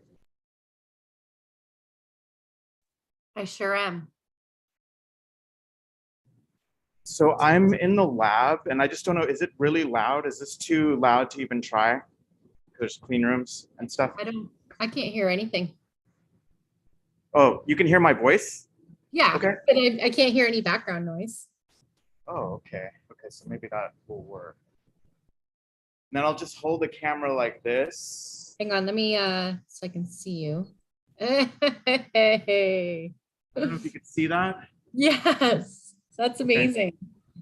Okay, cool. Okay, so I don't need a headphones, and I guess I could just use this camera right here. Yeah, Okay. you look amazing, by the way. Sweet. Okay, I have to do some work first, but Yeah, no it worries. sounds like we're all set though. This is amazing. I'm so excited. Okay. Later. Bye.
Hey, Kat.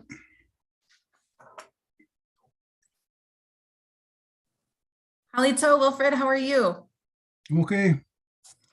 Well, I shouldn't say okay. I'm just, having some issues, but I'm still here. Stomach's not feeling good. I had to shut everything off and make her a dash for the washroom, a while ago. Oh, I commiserate because I have many stomach problems. So I'm sending you good thoughts and hoping that you feel better. Mm-hmm. Yeah, so I got a message from your friend there, Tim McCoy. Yes, yes. Did he call us back? Yeah, he messaged me. It's gonna be interesting. Oh, he says, okay, Canada has the strongest export laws on meteorites. Interesting. I didn't know that. Oh, yeah. Ah, okay. In part to protect the cultural property from being exported to the US without carefully considering. Well, that's great. That is good. Oh, awesome. Yeah, I figured that he would know, somebody with the lab, the lab that would be, helpful to do some characterization. He'd be the one to know who to point you toward. Mm-hmm. Yeah, well, when the incident I mentioned in the Pascack happened, this was probably about the mid 1800s. Okay. And since that time, there used to be an island right where the original settlement was of OCN. And since that time, it's been due to the river erosion, it's all filled in now. Oh, okay. And there's a couple food store chains on top of it. That adds some complication. Yeah.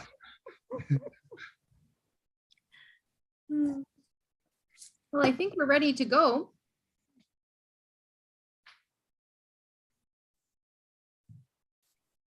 Okay, I'm ready. Do you want me to start sharing my screen, Jody? Sure, unless Wilfred, did you want to say anything before we officially start back?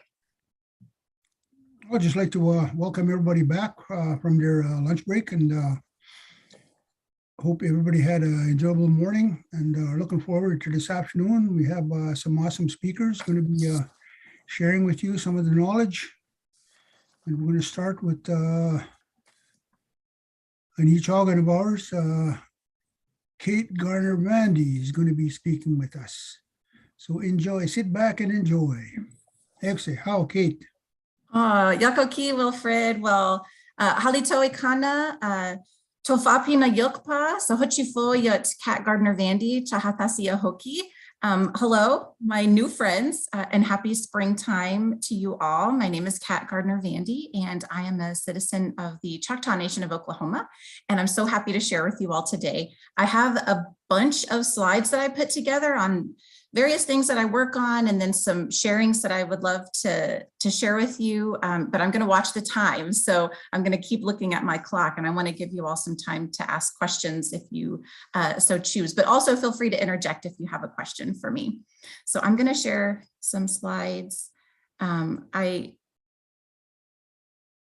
This is me. Yeah, you can see me here. And I wanna talk to you all today about what I think. Oh, am I still sharing my screen? No, you're not. No, I'm not. Okay, let me find it. Okay, am I sharing now? Yes. Yes, excellent. Okay, very good. So I want to share with you all today a little bit about who I am and where I'm from, and just some of the things I do in my job. But my favorite thing to talk about, my very favorite thing to talk about is meteorites. And so I have a picture here of a meteorite that I want to just kind of orient you on, but also I have some meteorites next to me that I would love to show you. So we're going to try this virtually. I usually love to go in person to meet at schools and events and things and show people meteorites, but we'll try to do this as best we can virtually today. But first I want to tell you a little bit about where I'm from. So I was born and raised, and I live right now in the Tulsa, Oklahoma area. So Tulsa, Oklahoma is on the lands of the Muskogee Nation. I am a member of the Choctaw Nation, which is in the southeastern part of Oklahoma. And I'm going to show you a map in a second, but I wanted to just orient us to the native lands of Oklahoma, which is where I have this red box. And so I'm going to show you here all of the different nations within Oklahoma. So as you can see with these red boxes, a lot of the state of Oklahoma is Native American land. So this is actually federally recognized in the United States as native land. So One of the stars right by the Muskogee Creek Nation is where I live. That's the city of Tulsa, Oklahoma. I grew up right outside of Tulsa in a town called Broken Arrow, Oklahoma. The star that's at the very bottom corner within Choctaw Nation is Broken Bow, Oklahoma, and that is where my grandfather is from and where my Choctaw family was resettled after they were forced to be removed from the Mississippi, Alabama area over to Indian Territory, which would then become Oklahoma in the 1800s. And I have a couple other stars here. One is just north of Iowa Nation. That is land that today is not federally recognized. It was promised to the Muskogee Nation, but that treaty was broken. And now that is Stillwater, Oklahoma, which is where I work. That is Oklahoma State University. And so it's neighboring the the Pawnee Nation and the Iowa tribe. And then the other little star I have here kind of in the corner, this is the very northeastern tip of Oklahoma has several nations right there. And the one I have starred is a Miami Nation, or the Miami tribe, I'm sorry. That is the tribe of my great mentor, Tim McCoy. And I'm going to show you a picture of him in a little bit, but he has helped me tremendously as a scientist. Okay, so I just have some pictures here. I wanted to show you some of the things that I do and the places I've been and the things I enjoy doing. I have an emblem up there for OU, that's the University of Oklahoma. I went there to do my undergraduate degree in geology. Geology, the study of the earth, I just really love rocks and I love being outside and I like to pick up rocks and ask questions about them. So that was a really great place for me to go and study geology. And then there's a big A there, that's for the University of Arizona, that is near the lands of the Tohono O'odham Nation. I went to Arizona to do my PhD in planetary sciences. And I just really love planets. My biggest loves in the world, I'll tell you about, are airplanes and space. And so those are just the things I like to talk about the most. And so I went to get my PhD in planetary sciences at the University of Arizona and studied meteorites while I was there. While I was a graduate student, I met Tim McCoy, who I mentioned to you, who was a wonderful mentor of mine. He was on my committee for my PhD and then offered me a position to go to the Smithsonian, which is where he works in Washington, DC at the National Museum of Natural History. And so I worked with him for a couple of years there as a postdoc. And I was able to work with meteorites some more because that's what he does most of the time. Okay, the pictures, I have some pictures here too, and then I'm going to explain the other icons. I had the wonderful blessing of being able to get my pilot's license when I was an undergraduate student at OU. I had some extra time and I've always loved airplanes. I've always wanted to be an astronaut. And so it was really, really amazing to be able to learn how to fly and get my pilot's license. And that the plane that's there is a Piper Cherokee Warrior, which is the type of plane that I learned how to fly on. That picture next to it that looks like a blue box with cords and plumbing, and it looks like it goes into a white box. That is a huge furnace. It's called a Deltec furnace, and that's the kind of apparatus that I used in the lab for my PhD. Inside of that white box is heating coils, and you can sort of see the little tubes that come out of it. There's some tubing in there, and you can flow gases through it, and it gets really hot. So my work that I've done for my PhD and in my postdoc was all about taking one kind of rock, and for me, it was usually a meteorite, and melting it under very specific conditions to try to see if I could figure out how other rocks, other meteorites were made. So I've loved being in the laboratory, and that was one of my favorite things to do. And then this big picture here, this is me in the center and my family. I've got 4 children. My husband, Justin, and I have 4 children, 3 boys, and 1 girl, and we have a dog named Roger. Our 2 youngest boys are identical twins. You might be able to tell that, but it's a wonderful adventure and blessing to be able to share with them all the things that I like to do. Okay, so a little bit of my life now. Now I'm, I told you I moved around a little bit. Now I'm back in Oklahoma, living, near my family, which is where I wanted to be. and working as a professor. I'm an assistant professor of aviation and space. So my two favorite things in the world, I get to do that in my teaching life. I'm at Oklahoma State University doing that. And I get to teach a lot. So I teach classes about space. I do teach classes about aviation some. I don't teach anybody how to fly. I'm not allowed to do that because I don't have that rating. But I do like to talk about space and aerospace and aviation and other aspects. And that's usually what I end up teaching. But one of the best things I do, and I'm so grateful to be able to do this. We have at OSU, we have NASA funding to run a program, and I get to manage this program that I call Native Earth, Native Sky.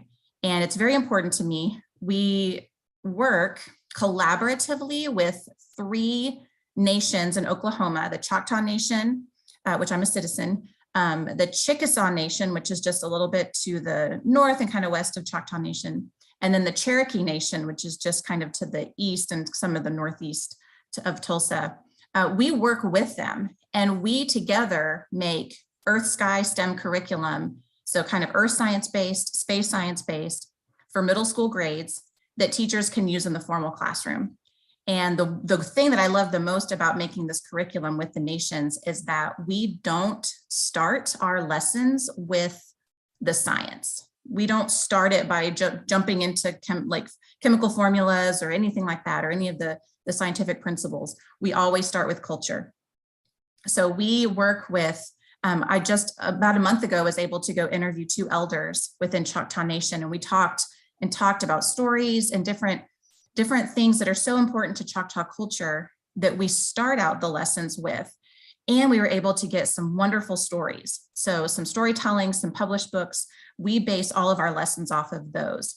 So that allows us to really have the fundamental part of our curriculum be Choctaw culture or Chickasaw culture. And we start with those stories and we incorporate language and we do all of that. And then we see what science we can add into it. So this is a big 5-year project. So it'll be a bit before we have curriculum available, but we love this program. And I think it's so beautiful the way in which the process works of us collaborating with each nation to really uplift their culture, stories, their indigenous scientific ways with what we would consider classroom type science.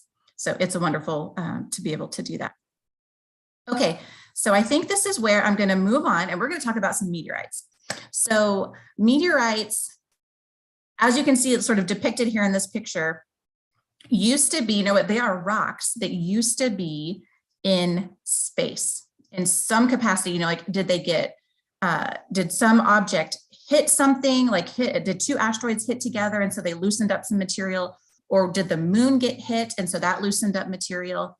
Whatever the case is, there are rocks from somewhere in our solar system that then, just because of their orbit, because of the dynamics of the solar system, they were able to come in through the atmosphere and then land on the ground. So I think this is fantastic because to me, it is every meteorite that we have on Earth is a gift. It is a gift from the solar system. And many times these meteorites are the only tangible piece of evidence that we have of these other worlds that we can learn about. So to me, they just seem like gifts. They're such blessings from the solar system that we can then learn more about the other parts of our solar system. Okay, and I just think this is a beautiful, beautiful picture here of our solar system. You can see all the planets in this image. You can see a comet. You can see some of the smaller things in our solar system, like Pluto way out there, and some of those smaller round bodies further out than Neptune. I do want to draw your attention to the asteroid belt. Most of the meteorites that we have in our, or just that land on the Earth are from the asteroid belt area. There's a lot of dynamics going on there. And so those are the rocks that really, really easily get into a trajectory where they would intercept with the Earth.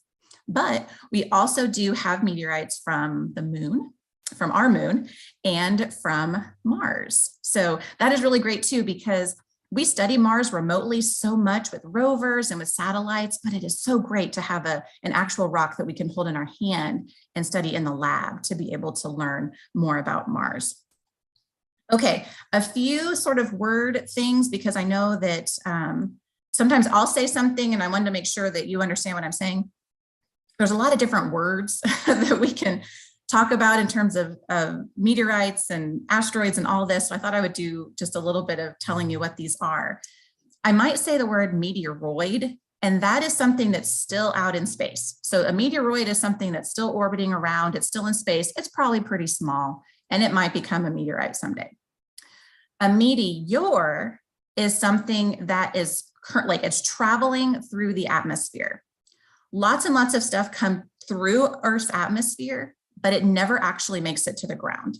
So if something is small enough or it's friable enough and it falls apart, it is going to go through the atmosphere. It might look like what we call a shooting star. It is going to have that tail and be hot because it's going through the atmosphere, because the atmosphere is thick and it provides a lot of that heating and resistance and friction. So it's going to be hot. And we might see that, but it may not necessarily fall on the ground. It may break apart. So that's a meteor when it's still going through the atmosphere. And finally, we can call it a meteorite when it actually hits the ground and it's something that we could pick up. So that's kind of my wording here. So when I say meteorite, at least you know that it's something that we've been able to find, or someone's been able to pick it up and we can study it. Okay, meteorites are really sacred to many cultures. I think it's really wonderful that we've been able to archaeologically find different locations where people, ancient cultures, indigenous cultures all over the world have used meteorites as tools or used meteorites within their ceremonial collections. So this is actually a picture of Tim, my mentor that I mentioned. And he was able to study some beads that were found around the Hopewell Culture Burial Mound, which is in Havana or near Havana, Illinois. But there were many, many beads found, and about 22 of them were metal. And so they got sent to Tim because someone said, I wonder if they're meteorites and if Tim could find out. And he was able to analyze them in such a way that they did not get, cut into, like they didn't get messed up. And in that kind of way, we were very, very respectful of them, but he was able to connect which meteorite actually was used to create these beads, it's a really wonderful process he was able to do. I also highlighted here an Egyptian meteorite bead. We have a lot of different things in the collection at the Smithsonian that is from the Middle East.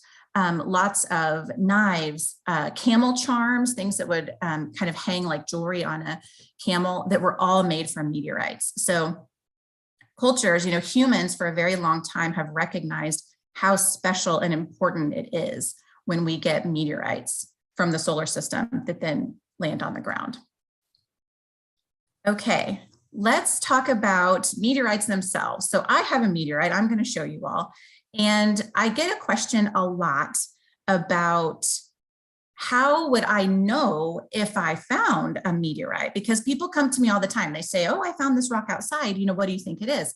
And a lot of people really think that lots of different things that are metal might be a meteorite. And I love to look at these. I'm always happy to look at them. But I thought I would give you here some some tips to see if a rock that you find is a meteorite. So I have some pictures here. On the right-hand side, that top one shows something that's really, really important about meteorites. And that is that they all, or mostly all, some of them it's come off, but generally all meteorites have something called a fusion crust. So that's kind of the first thing to look for if you're wondering if you found a meteorite. We talked on that earlier slide about how a meteorite obviously came through the Earth's atmosphere and got really, really hot because of that friction with the atmosphere. And so what happens is the very outer layer of the meteorite melts. You don't melt the middle. You don't even actually melt that far. It's only about 1 millimeter or so. And so a lot of people think that meteorites are hot when they land on the ground. They're actually not. They're just totally fine. You could pick them up because it's only that outer layer that gets hot and melts. But that melting makes it have this sort of blackish, like dark gray, blackish crust on the outside. And that's literally what we call the fusion crust. So you can see it in that top image where some of it is sloughed away and you can see the rock underneath. but that black on the outside is called the fusion crust. So a meteorite is going to have a fusion crust if it's come through the atmosphere. There are very few meteorites that don't have them. Okay, another thing is that a lot of meteorites that we can find and pick up and make sure that we know they're meteorites have a lot of metal in them. When we think about earth rocks, a lot of, there are some earth rocks that have metal in them, but most of the metal on the earth, so the metal that's incorporated into our earth, is in our core. So we don't have tons and tons of metal just hanging around on the surface of the earth, because so much of the iron and nickel and these really heavy metals are in the earth's core in some way. So when we find something that's nearly 100% iron, we can see that, hey, this may have not come from the earth, because most of Earth's iron is in the core. So if we find something that really is 100% native iron, so not rusty at all, and probably some nickel and maybe some other of those transition elements, it's probably a meteorite. So one of the meteorites I want to show you today, and we're going to see how far we can get with this, is an iron meteorite. So I'm going to, let's see, can I put it up really close? I'm going to turn it a little bit so maybe it'll shine in the light some. You can see it's really dark. So this one has a fusion crust on it. It is metal. It is super heavy. So a lot of times I'll hand it to a student and they're like, oh, that's a small rock. That doesn't seem so heavy. And then you really have to be careful when you're grabbing them, because they are very heavy. Iron is dense, nickel is dense, and this is nearly 100% iron and nickel. So it's really heavy. And the other thing I want to point out to you is that because there's so much metal in meteorites, they're often magnetic. So I have a little magnet that I keep next to this meteorite, because I like to show students that it is incredibly magnetic. Also, because this one's 100% iron, it's very magnetic, but even meteorites that just have a lot of metal in them are also magnetic. So sometimes, and you might see this, there were a couple of shows here in the United States about finding meteorites. People will oftentimes take magnets outside. They'll take heavy magnets and they'll put them on the end of a stick, say, and then just go looking through the ground to see if there's something that's going to attract to it. Now, there are some earth rocks that are magnetic that sometimes trip people up a little bit, but that's one of the things you can test is it magnetic or not? Now, some meteorites are not magnetic because they're 100% rocky and they don't have that metal, but we'll talk about that in a second. Okay, another thing to share about a meteorite is that they're usually not round in ways. So if you look at this bottom picture, that's an iron meteorite and it looks sort of globby. That's not a scientific term, but it is kind of globby. It looks to me, and you might have a different sort of recommendation on how to talk about the texture, but for me, it looks like someone took their thumb and pushed into it all, like if it was clay, and like a wetted clay. And those little thumbprints are something called regmaglyphs. And those are very characteristic of meteorites. I don't know if I'll be able to show you, but this one has a few regmaglyphs. You can kind of see there are some places that look like I stuck my thumb in there, but I didn't, it's hard. But this isn't, those little regmaglyphs are an artifact of the way the rock melts and gets kind of deformed a little bit and changed as it's going through the Earth's atmosphere and as it stops or as it gets all heated up. Okay, another thing to think about when you think about meteorites is that lots of different rocks on Earth have little holes in them, like they look porous. You might have seen some volcanic rocks like pumice, like very common to Hawaii. They have little holes, and that's because that's where gas gets trapped in a volcanic environment. And then when it hardens into a rock, it looks, it looks like it has holes. Meteorites don't really have that. I can only think of one, possibly two, that actually have little gas bubbles in it, but that's it of all the meteorites that we have in the collections. So if you see a rock that has a lot of holes in it or these little bubbles, it's not going to be a meteorite. Same with really big giant crystals. That's going to be more characteristic of a terrestrial rock.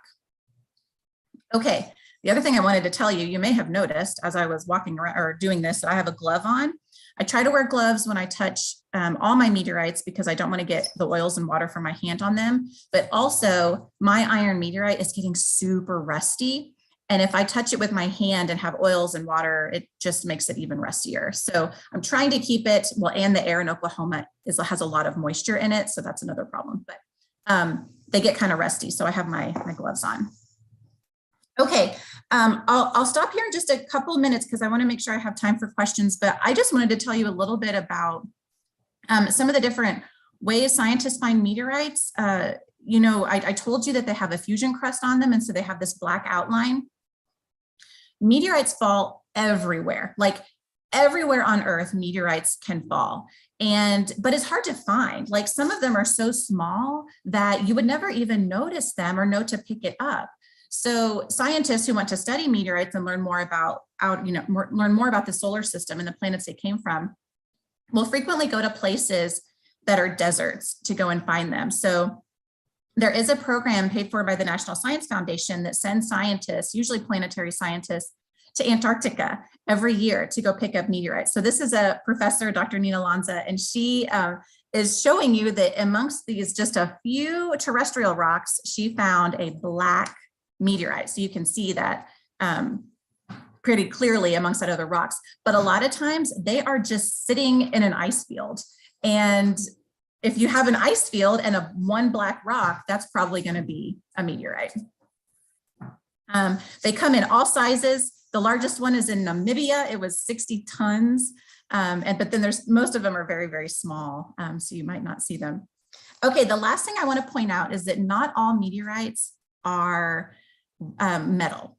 We have a lot that are metal, but most of them actually are more rocky. So more rocky and stony. But they're different than what we would find on Earth. So this type of meteorite that I'm showing you pictures of right now, they're called chondrite meteorites because they're made of these little round things. And then you can see like where it says B and it has an arrow, that's a chondrule. And on this left-hand picture here, there's tons of these little round chondrules. Chondrules are the very first things that ever formed in the solar system. So it's kind of like the stuff that all the rocky planets are made out of. So these are, anytime you find a chondrite meteorite or a scientist is studying it, they're really, really old, very, very old, about 4.5 billion years old, because they go all the way back to when the solar system was forming. So I don't know if you'll be able to see it very well, but I have a chondrite meteorite. There's a little bit of a glare, but I think maybe in your image, you can see some of the round chondrules. And so this meteorite does have some metal in it. It does have a little bit of metal, just not very much. So it would be magnetic, but it'd be harder to tell that it was metal because it has all these rocky bits in it. But I think these are some of my very favorites because they're so old and they go back so far in time when we study them. Okay, I've left 3 minutes. I'm going to stop sharing. So if anybody has a question, you can ask. I'm happy to talk some more if no one has any questions, but I do want to see if there's any in the chat here. Oh, your parents are geologists. Love it. I just love studying the Earth. It's so amazing. Corey, okay, I correctly answered a question about meteor versus meteorite. Yes. It's confusing. I know. Okay, do you have any questions for me about anything really, but about meteorites or about space or? Okay, is your middle school program only for the US education system? No, it is not. Thank you for asking that. So NASA, the National Aeronautics and Space Administration in the US has paid for it, but it's going to be free and publicly available. So essentially anyone that has an internet connection would be able to get it and find it. The first iteration of our curriculum will be centered around the Choctaw, Chickasaw, and Cherokee Nation, but a lot of it is going to also be some videos, some highlighting of Native Americans who do Earth and space science and engineering. So I think that anyone around the world could download it, use it, and benefit from it. Okay, there was another question. How did you know you wanted to study meteorites? Oh, that's a great question. I didn't really know until I was in college. So when I became a geology major, I did so because I had started out in college as a mechanical engineering major, simply because I wanted to work for NASA and be an astronaut and study space. And I thought that the only way to do that was to be an engineer. But it turns out that's not true. And so when I learned that you could do geology and study rocks and things that you can touch and take to the lab and analyze, when I learned you could do that for meteorites and things in space, I was totally hooked. I also love, I just love being in the lab. I like using a microscope and looking at little thin sections of rocks. They're gorgeous, gorgeous, gorgeous at a microscopic level. I was really motivated by that as well. Okay, there's another question in here. What is your favorite part about this field? Oh, that's so hard. I think my favorite thing about planetary science is that it changes so fast. So even some of the things like the books that I have from 20 years ago that were talking about Mars or, Pluto, for example, we know so much more today than we did, and we continue to learn new things really quickly. And I love that. I love it when we learn something and that generates more questions, and then we can learn something else and just keep adding on to it. I think that's my favorite part. What is your favorite part about okay, I did that one. Okay, feel free to answer. Did you feel accepted when you went into your career? That's a great question. I'm happy to answer it sometimes. I point blank had a committee member say to me, do you feel like you fit in? And I said, yes, but no. So it's a little bit of both. I feel like there's not a lot of respect within science always about respecting Native ways of knowing and Indigenous science. And that's something that I'm actively working on all the time. Planetary science is working really hard on trying to be more inclusive. And so it's an environment where I am able to talk about this, but there's a lot of other sciences that need a lot of work. But I feel like I have a responsibility, particularly as a professor, to really advocate all the time. So I'm hoping, Addison, that students today and into the future feel more and more accepted. But I love studying our planet, and I love that more so than feeling some of those unaccepted times. I appreciate your question. Oh, thanks. Thank you so much. A Choctaw friend made those. Okay, it's 11:32 and I want to be respectful of the time. Yes, Corey, that's a thing. And people are doing this a lot, looking for micrometeorites on rooftops. In fact, there's, I can't remember the website, but you might be able to Google it. There is a scientist who does nothing but this, and he sends stuff to schools to put on their rooftop to then collect the micrometeorites. Yeah, we have dust falling on our planet. I mean, it's like 10,000 tons of dust are falling on our planet all the time. So the bigger the item, the less likely it's going to fall, but little tiny micrometeorites are falling all the time, all the time. Thanks, Corey. Okay, I went 2 minutes over, Jody, and I apologize. But thank you, Yakoki, to everyone. Thank you for asking great questions and for listening. Awesome, Kat. That was awesome. I learned so much about meteoroids and meteorites. Hey, look at this, Kate. Can you see that? Can you lift it up a little bit more, Wilfred? Hold it there. There you go. That there is a Brennan palisite from Kansas. It was found in 1882. Stony iron palisite. Those are some of the most beautiful, beautiful meteorites, pallasites. Yeah, I was gifted that. They'd cut up a piece of a meteorite from the University of Victoria in British Columbia, up in Canada here. Yeah, just listening to what you had to say, one of the things that I just like to share is that in regard to those Muskegee, we call them Muskegee, those medicine rocks that fell to earth. One of the names that were given is Bematishuan Betagosin. Bematishuan Betagosin, and it loosely translates as coming life. Life has come. And they say that this is how some of the life on this planet got here. Yeah, and I've just been reading on the social media too that they found DNA and RNA in the comets in some of the meteorites. So I thought that was pretty cool. Thank you for your talk. That was awesome. Yes, you're very welcome. Excellent.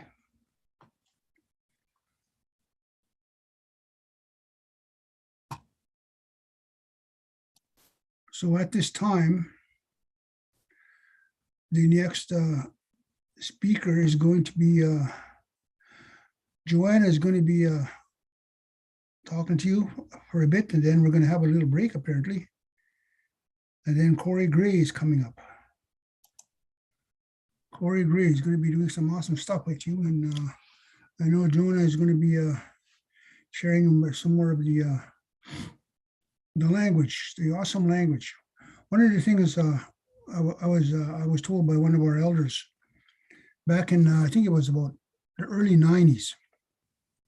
I was teaching at the high school called Children Revere High School in Winnipeg, Manitoba. And I was at this conference, and the elder was talking about, the knowledge keeper was talking about language. And he was saying that one of the things we have to be aware of when we're introducing language into the school curriculum is that we have to make sure that the students don't just equate the language to the English and leave it at that, because there's, of course, a lot more to the language than just equating it to English. And he gave me some examples. And one of the examples that stuck with me and it made so much sense to me was the term Muskwa. And the term Muskwa he'd mentioned was of course Muskwa, and in Anishinaabe say Makwa. And of course that refers to the bear. So he said that when you're speaking about Muskwa, Makwa, and don't just leave it at that and tell the students that this means bear and that's it.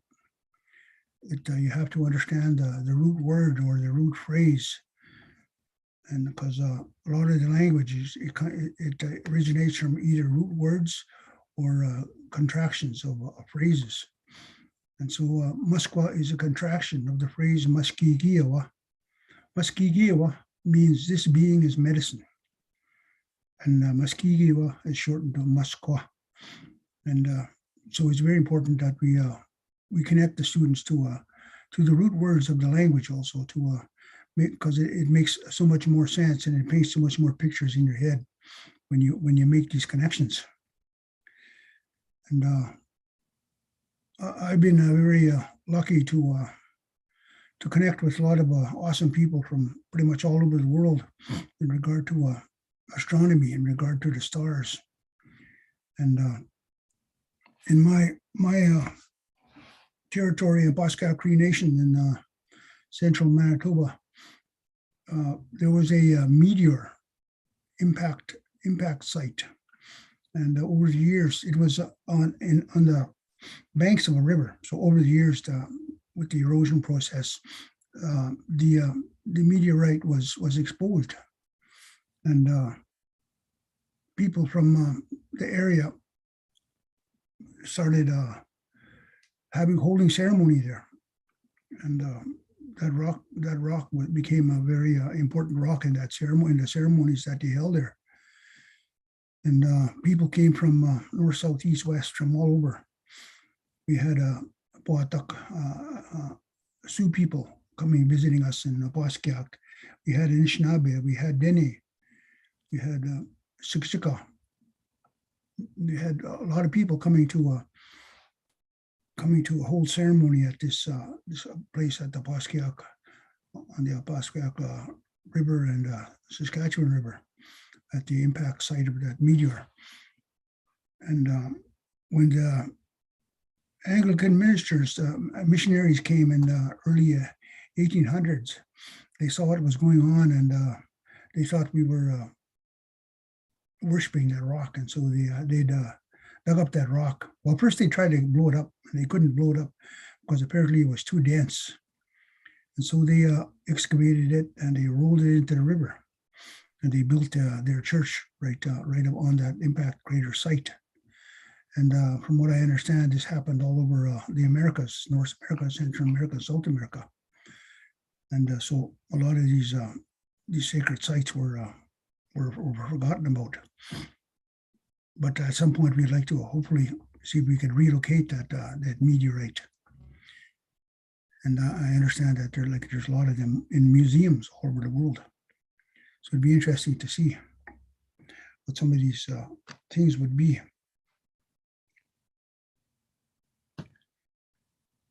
So the next speaker, of course, is going to be Johna, and she's going to be speaking to you about, again, the language.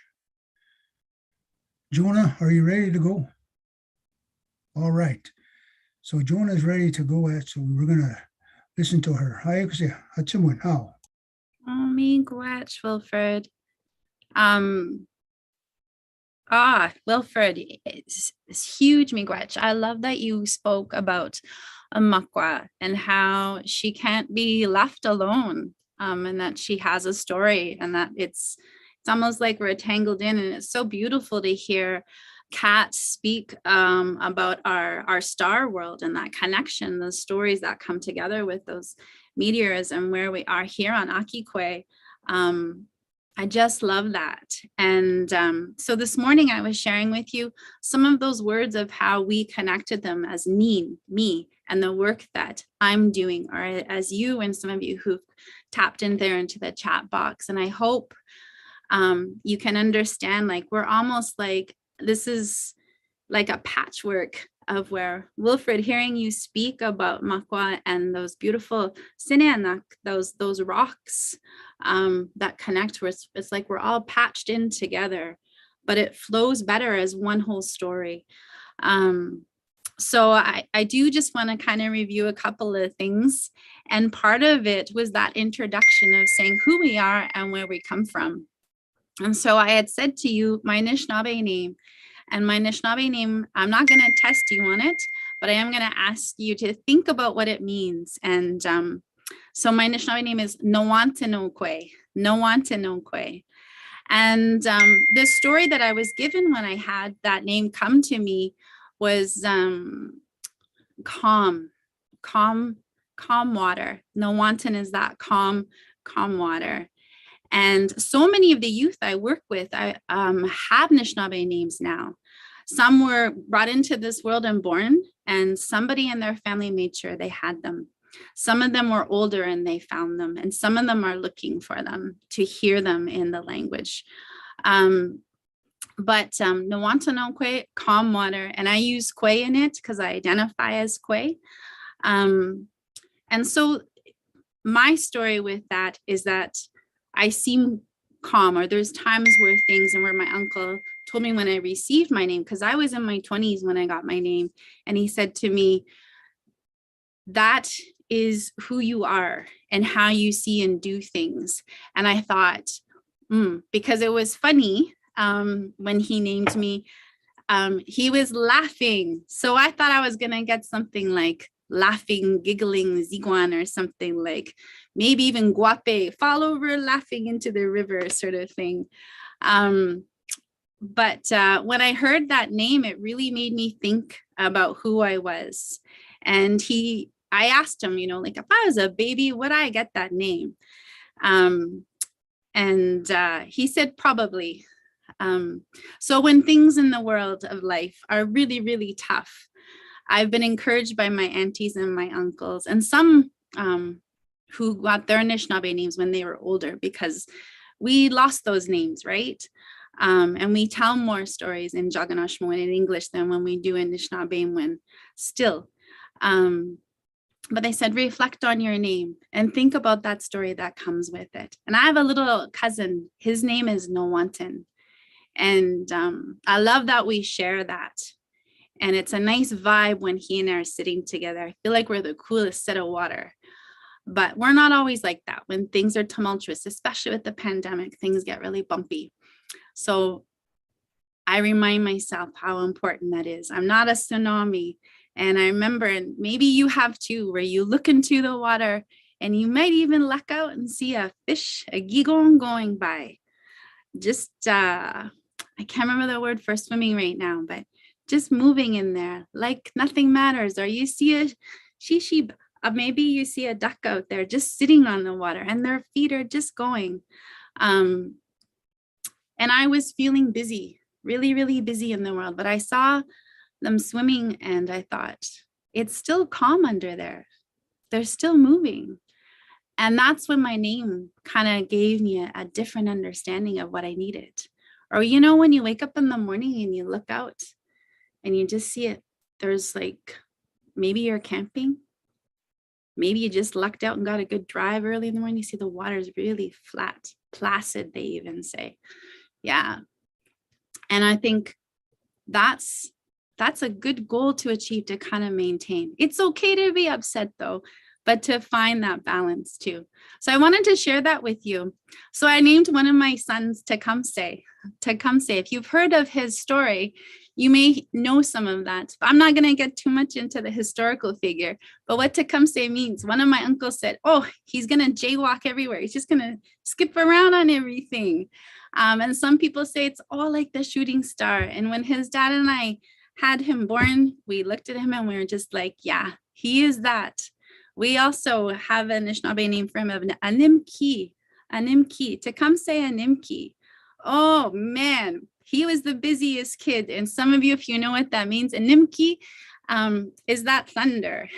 And one of my cousins, she said, well, that's what you get for naming him that. He's always going to be moving and he's full of that sound.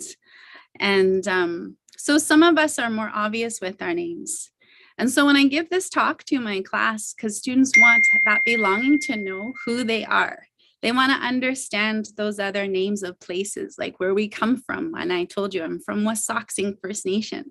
Wasa, that's shiny. And when I was listening to you speak, Kat, and I wanted to share with all of you who are on here, that wase, that shininess, how beautiful that piece is to the land and the earth of those shining things. But Wasauksing is that shining place. We are an island. And when they came through onto our lands of Manadomasing, of just those shining waters as they were moving across, and they shined all of that up onto our birch trees, and they just sort of shined and glistened. And that's what people had seen. So they have that name.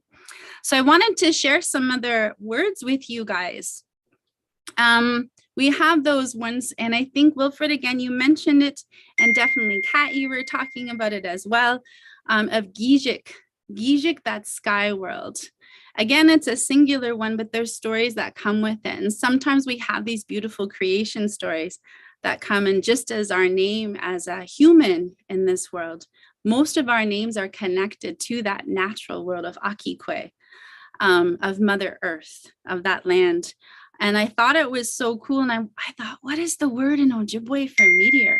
I've never used it when I'm teaching, but I have other ones. And so the word that I've heard, and there's a young man that I've worked with, he's so cool. He's like a Akowenzi. He's like an older one of the earth.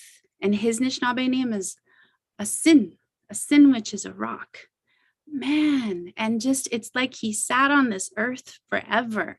He's all of 17 years old, but all of forever, that Asin, like he's heard everything. And if the time is right, you're going to hear everything come back to you just when he can speak to you.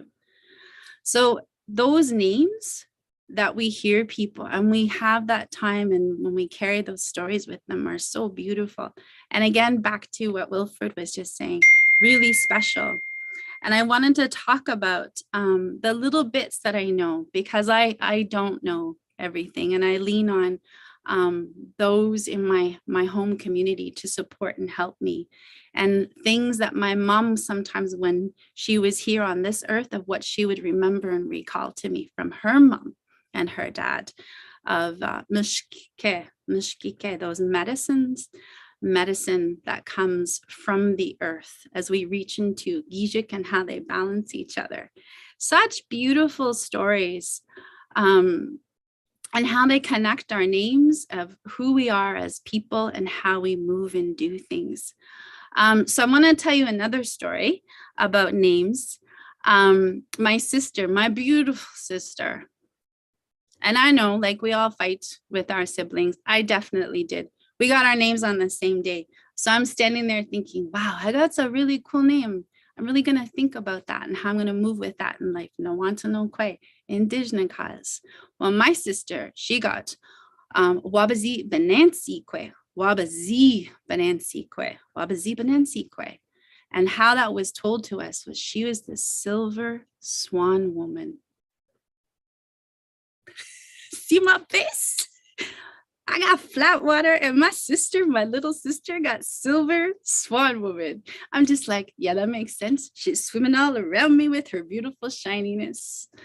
But as she moves through and does the work that she does, and she's an artist, she always works with silvers and grays. I swear she could pick something up and all of a sudden there it would be. And how she grounds and when she works in that way, and in the most kind, calm way of when she can do those things, that those gifts that beautiful Benansi brings in. I make it sound really easy and wonderful, but as you all know, life is not like that. Akikwe, she is struggling right now. Gizes, Gijik, we're worried about what's happening up there with the Anango and Sak and their stories of the sky world. I mentioned Mishkike because of that, those beautiful work of what I hear of the star world, those star people, the sky world, and the stories that come with those constellations. I saw something come up earlier about that, of the work that people have done for thousands of years. And I wanted to share and just kind of impress that upon you guys a little bit. Okay, I did actually wear a certain outfit here as well. And this is Oshkinigig. Oshkinigig, she is a Jimon, and she comes with Georgian Bay Anishinaabe youth. And Oshkinigig was built by Oshkinig Mampi Perisankinamangegimiking. She was built here by Oshkinig as well as around in the surrounding areas. And so she is a birch bark canoe that was harvested and gathered by youth of this territory of our first people. And she was built on the same grounds that people were actually taken to be baptized in the same waters. And by people, I mean Anishinaabe people from Wissahickon. And so that was actually where they had built these youth just before the pandemic hit, built this beautiful Jimon from Wigwas. And we actually had people come in from Minnesota because it's such an old practice. Not everybody knew how to do it. And they stayed there for 19 days with this beautiful woman, like her name is Kyla. I'll use her Jaganash Moeng because I'm using a lot of names here. What she did was she ensured that space and everybody could come in and help build it. And then we offered out and asked for a name from Zagaske, who is a knowledge keeper and carrier of this vision that we had to build this Oshkinigig. We didn't know her name was going to be Oshkinigig until it actually happened. And she was honored in the day when she first went into her birthing ceremony into the water. And all the youth who I worked with at that time and the little Benoji Saka who came in from their communities came to watch her go into the water. And there's a really beautiful story that Sagaske. Some of you may know him as John Rice. And Oshke means the new. We talk about that work that the otter has done, but we can also talk about it being pluralized. Wilfred, you mentioned conjugation, like contracting, putting those words together. So there's a bunch of words that have been put in here, but they're the new ones. And so little Agig, he was swimming around looking for people to come and help and build things, and to make and do the work in the waters, and was calling out to all those four directions and asked, and this is the story that Zagaste said I could share. And when I asked Joshwabanokwe, that's Kyla, I asked her, can I share this with you today? And she said, yeah, absolutely. And they asked for a name to come for this Jimon. And just like that little gig went out and way back would have asked for all the help. So some people came. And you know what's incredible to that very day and through those 19 days It was only the youth and just a few elders who came in who knew how. Not too many adults came in to help. And they learned those names of each piece that put in for that Jimon Wigwas. And that's her name, that new one. And even on the very day, some of those people who had asked for help are Ogimak, or Niganisak, those chiefs and those leaders who usually guide us in other ways. They weren't there, but all the youth showed up. And so when Zagaske, he gave that name to that Wigwas Jingman, that birch bark boat, and we heard Oshkinigig, Oshkinigig, Ojinakazo. That is their name. That is that, I say she, because I'm a she. That is her name. And when we go out and paddle in her, and we give our thanks to her and her work of being that new one, no other birch bark canoe has been made. And for us to birth her in to that very water and by a sacred fire with all those youth who worked on it, make that name so much more powerful and special, especially in a place of reclaiming back something that happened to our people when they were forced to be baptized and blessed in that space, and how important these stories and these names that come and as we move forward with them. So as a second language learner, I want to share that with you as a teacher who tries to pass on and share the language. I wanted to share that with you guys of just how special those names are, those place names, even in towns, in cities of Toronto. I know they're trying to reclaim their Mikanak, their roads, and just the beautiful work that Jody, you've ensured that we have in this space of, I like to call this the Anongos, the Bajamoan, that's sort of like the star talking as we connect into these satellites and bring them in into these virtual spaces to share with you guys. So I'm open to anybody asking if there's some translations. And like Kathie had mentioned before about pets, it's really tough to translate some of those words. But the Bajamoan that comes Mwinje, Debwewin, to come with the truth of all of those things as we pass them through. And there's some really beautiful speakers out there. And as you've heard, as I keep pointing out to you, that beginning of that thread of what our MC Wilfred was speaking to of it's like it's ongoing, and that awesome work that you're doing, Kat, of bringing in that sky world back into our earth space, so we know that we're connected and caring. And I'm looking forward to seeing what the rest of you will be doing with us. So mi gwech for that. Minwa and nondoa mampikaye, and for listening to me here. And Jody, I can type things in, but I did ask Jody, I told her I would put in, there is a couple of links I wanted to share with the youth they can check out so they can actually meet Joshua Kwe. And she is from Georgian Bay Biosphere, but we have the Nishnawik youth. And so that stories like I'm sharing with you and those beautiful little tiny words like Dejike and Wisnin, especially Bwachwe is my new favorite. Actually, I got another one, Guape, which means falling over laughing. But Georgian Bay Nishnawik youth and the work that they're doing here with our school, I hope every territory has them as our young people age out and they want to have those connections to the Wilfreds, to the Zagaskes, and all of those others. That's the work that Georgian Bay Nishnawik youth do. And they've become that transitional space as they're becoming more into that adult world, where they want to hold on to these stories and rebuild and reclaim and revitalize our language, our Oksewin as well. So me and Gwech, I wish they could all be here, but it's hard to be everywhere these days. All right.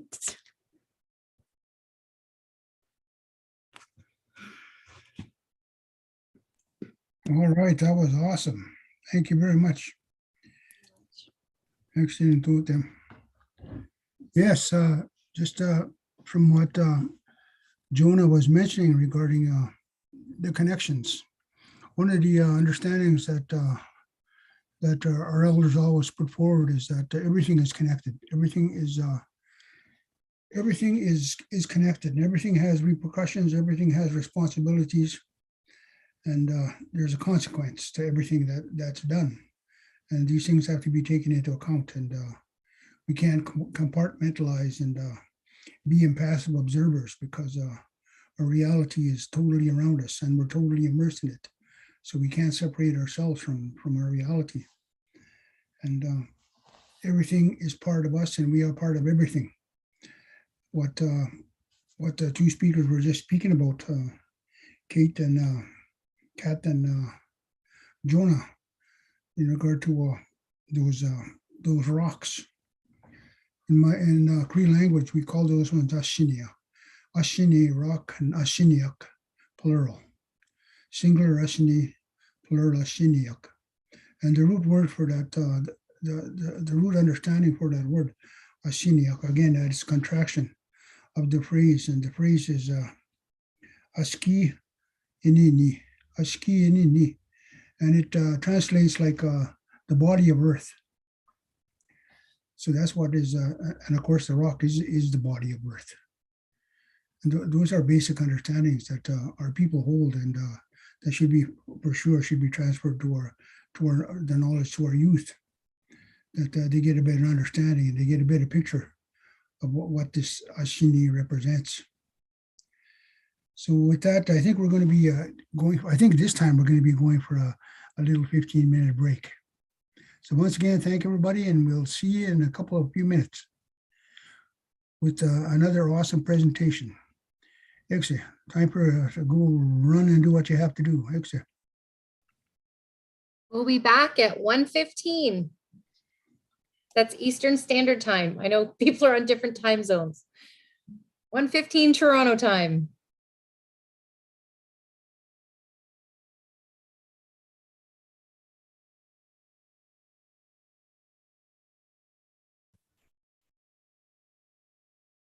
Hey, y'all, this is Corey. Hello. Hello, hello. Just trying to get set up here. Yeah. Can I just test being able to share screens and stuff? Of course you can. Okay.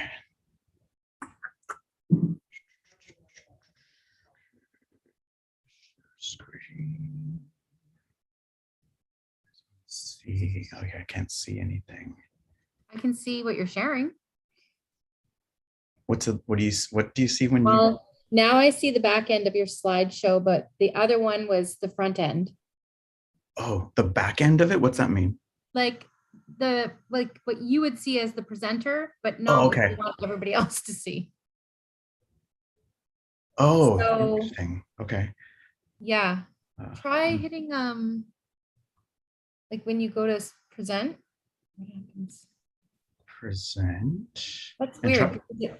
It's got like okay, sorry. I think I see what you're saying. Oh, it's with maybe swap displays on the front, on the top left there, or use slideshow. I don't know. Does that change anything? Try clicking that. Like, do you see? I see end show tips, swap displays, use slideshow. Oh man. Okay. You see that? No, I don't see that. Let me see. Hey, Corey, do you have two monitors? I do. Okay, so this was happening to me at work and I'm still very confused about it, but I'll tell you one thing I tried.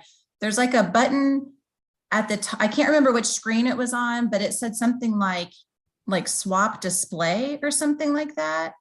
And because like I kept it, when I would do share screen, it would be like your show notes or something for the PowerPoint, you know, like how it goes like that on one side. And then the presentation was like on this other screen that nobody could see, but there was a button that said like swap display or something like that at the top. Oh, okay. So I'll look for that. Let me try that again. Then. It's on the Zoom interface where you saw that? Yeah, like once I hit share screen, I feel like it did that. Okay. I'm not techie, so this is not my wheelhouse. Let's see. So this. So okay, so when you're looking displays, at there, yes, there now it is. That's good. So what do you see right now? What do you see? I see your first slide that says not blank. Oh, that's all you see? That's correct. Oh, okay, so that's what it looks like here. Okay, it's so confusing with two displays. Okay. I have 3 screens. You should see what I have to monitor a Zoom, the YouTube back end, and the front end of the YouTube live stream that's happening. Mhm. Nobody told me in my job description this would be part of my work. I'm gonna tinker around a little bit just because everything was on the big screen, which I didn't want. So I'm gonna just mess around again. Okay. This one. You have to listen to some of those res instructions. Just press that button there with that other thing there, you know.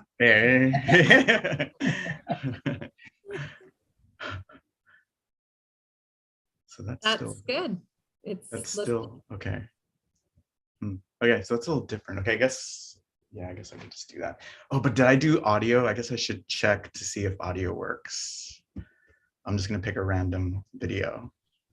It's not starting yet. Okay.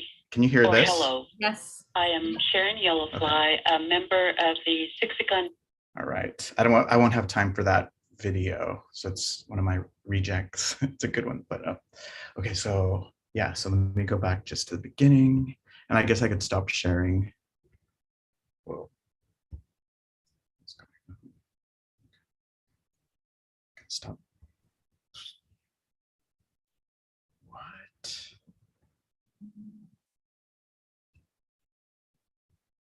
That's weird. Okay, I'm gonna skip out just for a second because something looks weird. Okay, I'll be back. Stop share. That's weird.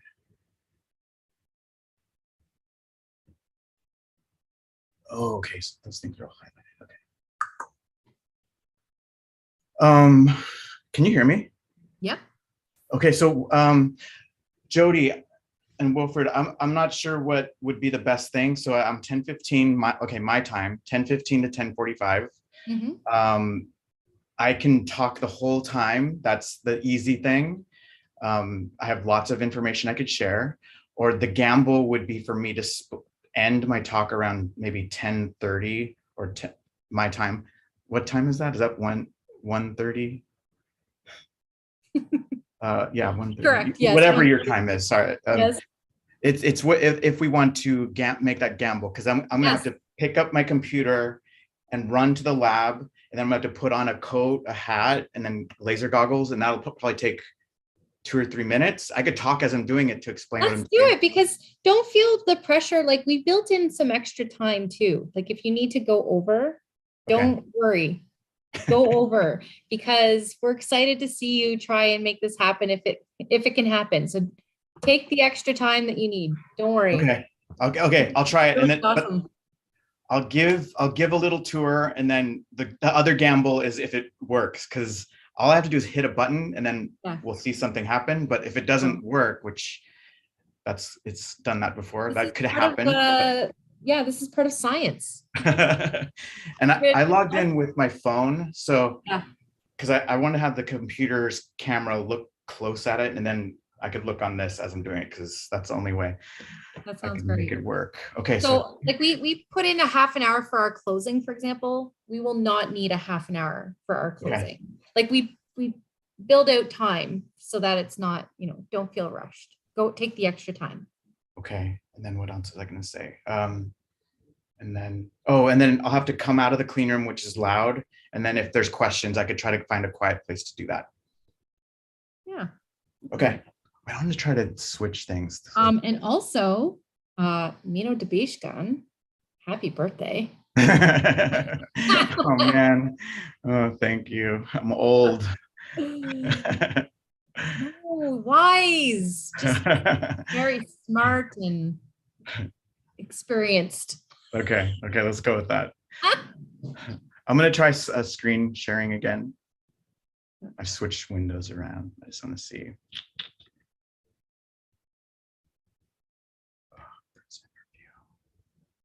Yeah. Okay, what's this look like? That looks like the way it should. Oh, cool. Okay, that's what I wanted. Okay, awesome. And then let me just play audio again, because I forgot to click that audio thing. How are we doing on time? Okay, 5 minutes. Oh, we lost time. I'm Kat, how do you pronounce that? What does that sound like? Okay. Or hello. How do I pronounce what? Oh, Kat put in the chat box. I think she was saying happy birthday. I just was wondering what does that sound like? Yeah, that's happy birthday. So Yukpa Yatatok Nitak to Corey. Oh, thank you. To not in Choctaw.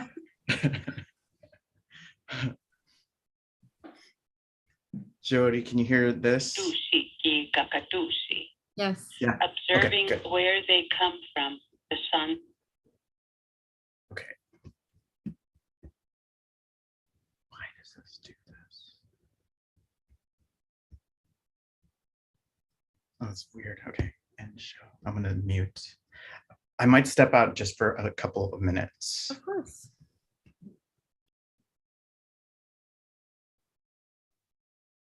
Hey, Jody, I'm going to stick around, but I have another conference I'm sort of in this week, so I'll probably cut out a little bit early, so I won't hear you. No worries. I sent you an email. Okay. About, I'm just throwing it out there, but the last week of July, you'd never know. I thought, well, okay. I sent you some dates, like it can happen, great. And if not, whatever, we'll look for something else. I love it. Well, and I was thinking about you. I think I was talking to Daniela and I was like, I have to get a pass. I have to get my new passport. Like that is like now like on the forefront. Do they rush them if they know you're traveling? Because they do here. Okay. I don't know how it works over there. But okay. Yeah. Anyway, first of all, I don't even know if the dates work. If it happens to work, but if not, we'll find another way. Okay. I love Maybe it. we come to you. That would be so amazing. Oh yeah. I was well, just before COVID, we had a plan. Oh, it was so frustrating. We had a plan where we were going to bring kids from here and bring them down to the launch of the Mars launch. And we had this whole thing we were working on with Daniela and then COVID. She did tell me about that. And I'm just like, that's heartbreaking. What I told her about though, and I'll keep you updated about this.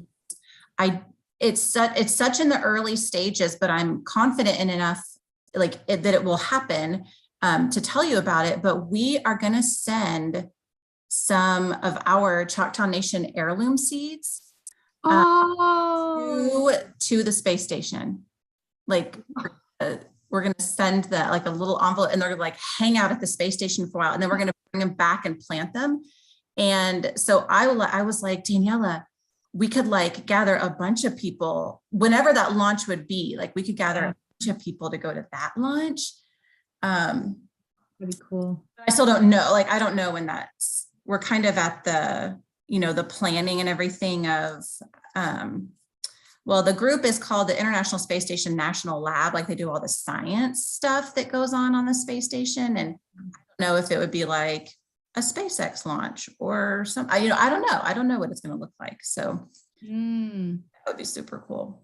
That would be. Do both of the events kind of at the same time. The other thing that I'm kind of dreaming about, and I see Joe, are you still on here? I see you here, but are you really here? Joe Ross? I am here. Hey. Just listening along. So the other dream I have is Wilfred does a thing called Teepees and Telescopes. And I was thinking like maybe the Ottawa area, I would love to bring it over to Ontario because he's done it in Manitoba. And Wilfred, where are you doing your next one? I don't know if maybe you're on a break or you're here. Yeah. Say Calgary. Yeah, we're doing it in Calgary on September 23rd, 24th, and 25th. I was speaking to somebody from Manitoulin. Yep. And they said they have a place over there called Dreamer's Rock. Yes. Where they observe the sky. Yeah. And they were thinking there's a big area there. There's where the powwow grounds are, right next to Dreamer's Rock. And they were asking about the possibility of having teepees and telescopes there.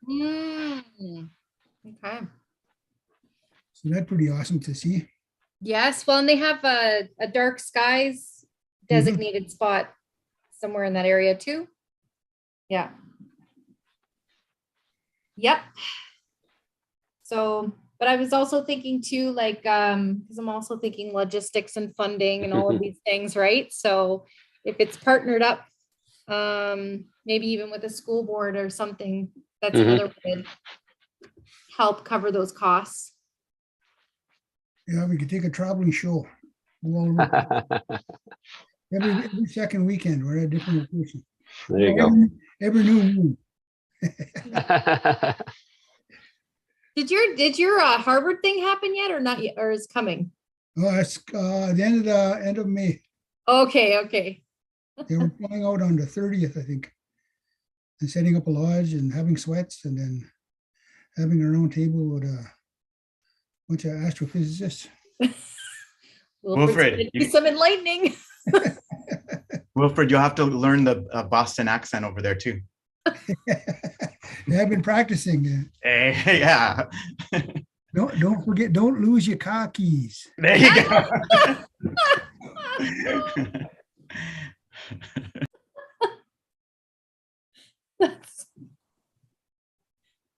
Oh my goodness. Okay, well, look at that. It's already 1:15. Or I guess, Corey, 10:15 for you, 12:15 for some other folks here. It's a variety of times. It's how we keep our brains sharp, knowing what the heck time it is where. All right, so we'll just get started, Wilfred. All right, so the next awesome person on our list is Mr. Corey Gray. Siksika. How's your brother? Do them. Oh, Achimo. You're on the air.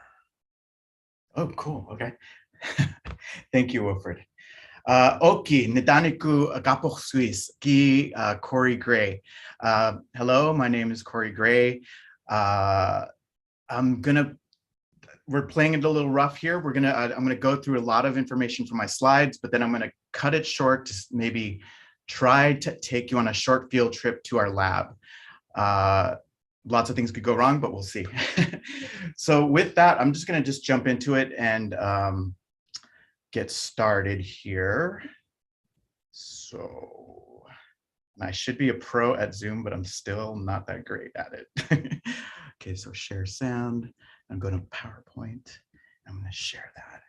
And then somebody, when I'm ready to go to presenter, will have to tell me if we have everything okay. So look okay? Looks great. You're good. Let me test audio. No, it's going to work. It's going to work. Oh, shoot. Okay, so something happens when I do this. Let me do this again. And now you have a not blank. That's correct.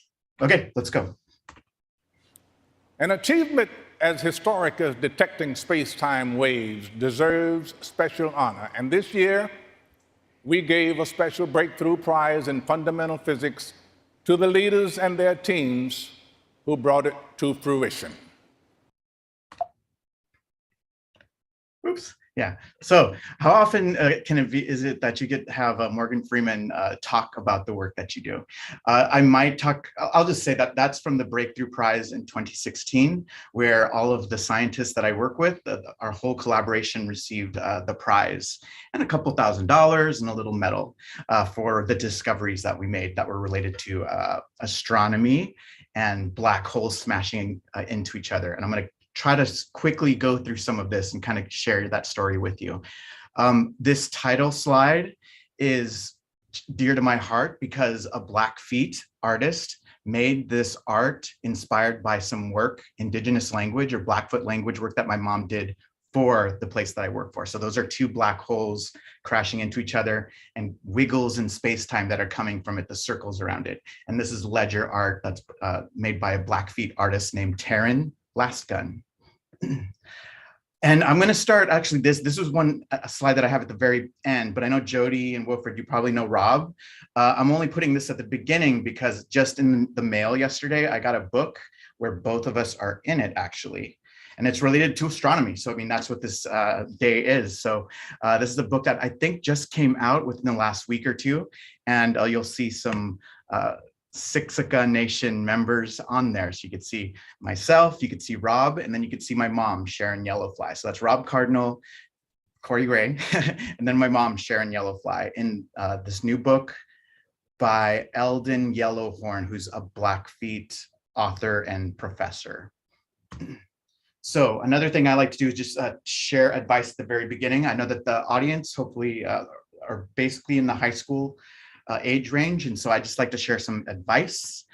So internships or summer research, that's something that I always try to push, because I did not know what internships were when I was an undergrad, but eventually I did 3 while I was an undergrad, and it's just awesome. It's something you put on your resume. It's usually related to work you like to do, and you get paid for it. What else? Find your passion. Don't be one-sided. I try to have my feet in all kinds of places. So I'm not just science. I'm a grass dancer. I love to sing Northern style powwow as well, the Blackfoot style. And then I also like to salsa dance. I like to hike. I like to do tons of things. And it helps keep your sanity when you do that. Fail. I'm going to fail just because I know I'm not going to get to cover everything. I want to share so much with all of you, but I know I'm going to fail at that. So I'll do my best to cover as much as I can. And then ideas, you never know when ideas will spark. I mean, I just had a few while I was thinking of this talk, and I put them on my phone, and that's why you got to see Rob and I in that book. And then, yeah, joining Indigenous organizations, especially as soon as you can, like in high school or in college. That's what helped me and saved me when I was so homesick in undergrad. And then bringing yourself to your work. You're going to hopefully see that in this talk. And I'm gonna try to keep track of time.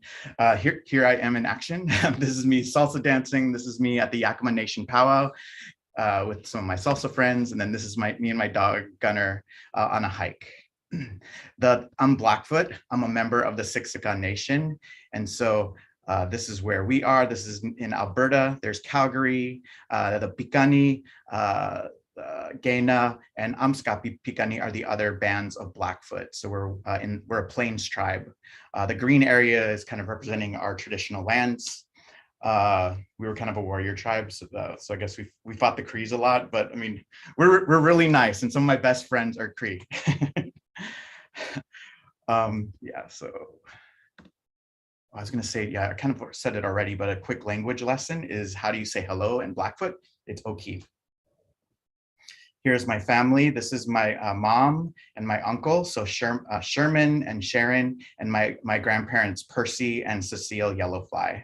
And this is my great grandfather. He's my grandma's father, Alphonse Slay, and he gave me my Blackfoot name, which is Agapoch Suis, which means many weasel tails. And I have this picture because my mom took it up here because of the teepee here. So the teepee is from Chief One Gun, who is also a relative, and this is known as a star teepee. You'll see with a lot of Blackfoot teepees that there is a lot of art connected to the sky. And it's not a surprise because where the plains are, the sky is huge. Even now, you can go out and just see so much. You can see the Milky Way, tons of stars, galaxies. You can see, of course, the sun and moon as well. So you'll see a lot of this in our art.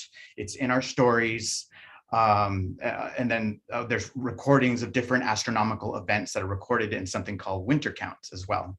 And then another thing is this instrument, which is called a buffalo calling stone, or Iniskim Umapi. And this is called a medicine wheel. In English, it's a medicine wheel. And they're basically piles of rock out in the plains. This is the plains. This is where Blackfoot people live. You can see how flat it is.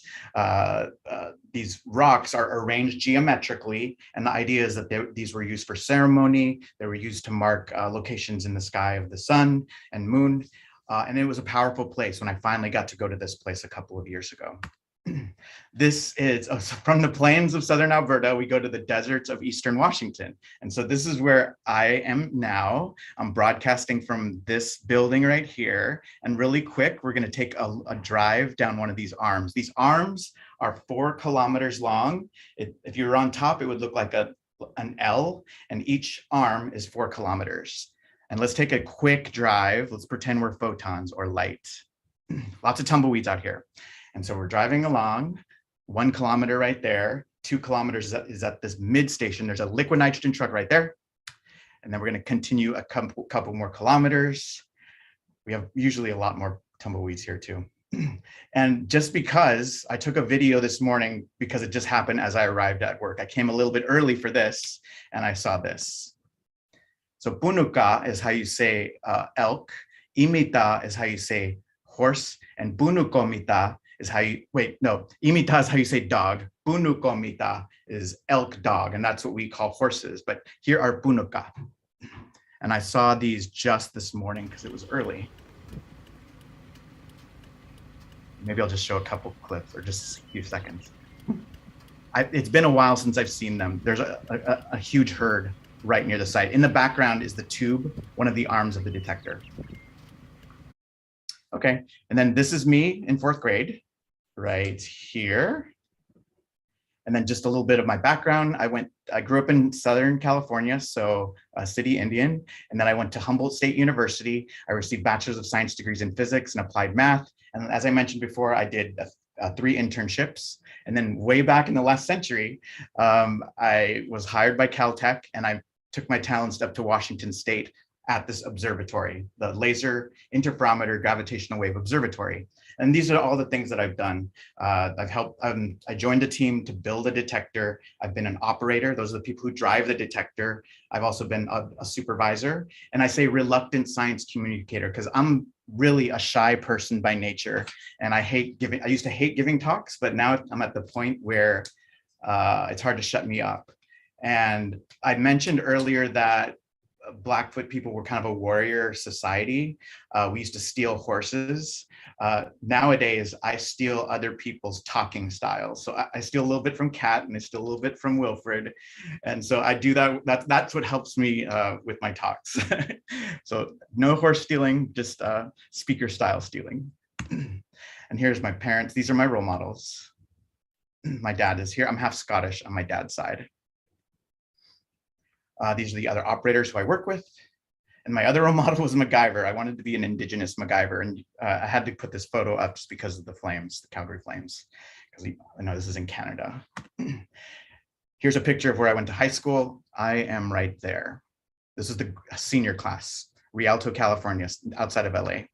So the science that we do is related to Albert Einstein, and it's related to how he explains gravity. So instead of objects being attracted by forces, he came up with the idea of how all masses bend space-time around them. And basically we're all connected by this medium called space-time. And so I think that that idea of everything being connected is an Indigenous concept. And so because of that, I kind of say Einstein was Indigenous, hashtag that. Here's a picture of his general theory of relativity, and that came out in 1915. And here's a picture of what I was just talking about. So objects bending the space around them. The bigger object makes a bigger bend in space-time. And if you had denser objects like neutron stars, which are pretty small, about the size of Toronto, and then but they weigh as much as our sun, they would make big holes in this sheet, green and black sheet. And if you took black holes, they would make even bigger ones. So those are the things that we look for. And so if you move these objects, they're going to cause wiggles in space-time. And those wiggles are called gravitational waves, and that's what we're looking for. I like movies, so I throw this in here because Neo is kind of acting like a black hole and wiggling space-time around him, making gravitational waves behind him. And if there's ever a LEGO movie, I'm cool with Keanu wanting to play my part. So let's go through the whole thing. A violent event on the other side of the universe, far, far away, causes two objects to crash into each other. Here, it's two black holes. They crash into each other, form a bigger black hole, and then they go quiet, but they sent a big blast of gravitational wave energy. That energy passes at the speed of light through the universe, and then it passes right through the Earth. And up until recently, we've now been able to record these wiggles in space-time, which are very tiny by the time they travel billions of years or light years and get recorded by us. Really quick, so we're going to go inside one of the end stations here, so 4 kilometers away. We're going to look at one of these mirrors, one of the mirrors that we're looking at. So basically our machine is just a ruler. We're just looking at distances. So over 4 kilometers, we're looking for length changes down to 1,000 times smaller than the diameter of a proton. That's the sensitivity we need to look for these signals, these gravitational wave signals. And if there's time, I'm going to show you something related to this mirror. It's basically floating in space on a pendulum, and we're suspending it on these glass fibers that are about as thin as your hair, and they're holding this 80-pound chunk of glass that costs about $200,000. And my plan is to show you, take you all on a field trip and see what these fibers look like, how we build them. We use a laser, basically. Okay, oh man, my time's already gone. Gee, okay, so here, I'm just going through the whole thing. So this is the corner of the detector. So this is right in the corner. This is looking in it, and the arms are right here. So 4 kilometers this way, 4 kilometers that way. And next we're gonna go inside here, and I'm gonna probably skip some slides now just because. But basically, here I am inside of one of these chambers, these big metal chambers. And here are detectors. These detectors look at the light that we have in our machine. And the detectors take that light and turn it into a voltage. And you could look at that on a plot. You could look at that on a screen on a computer. And if you were to listen to this when our machine is running and recording data, it sounds like this. Because it just sounds like static or white noise, because there's nothing shaking our mirrors around. No black holes are shaking our stuff.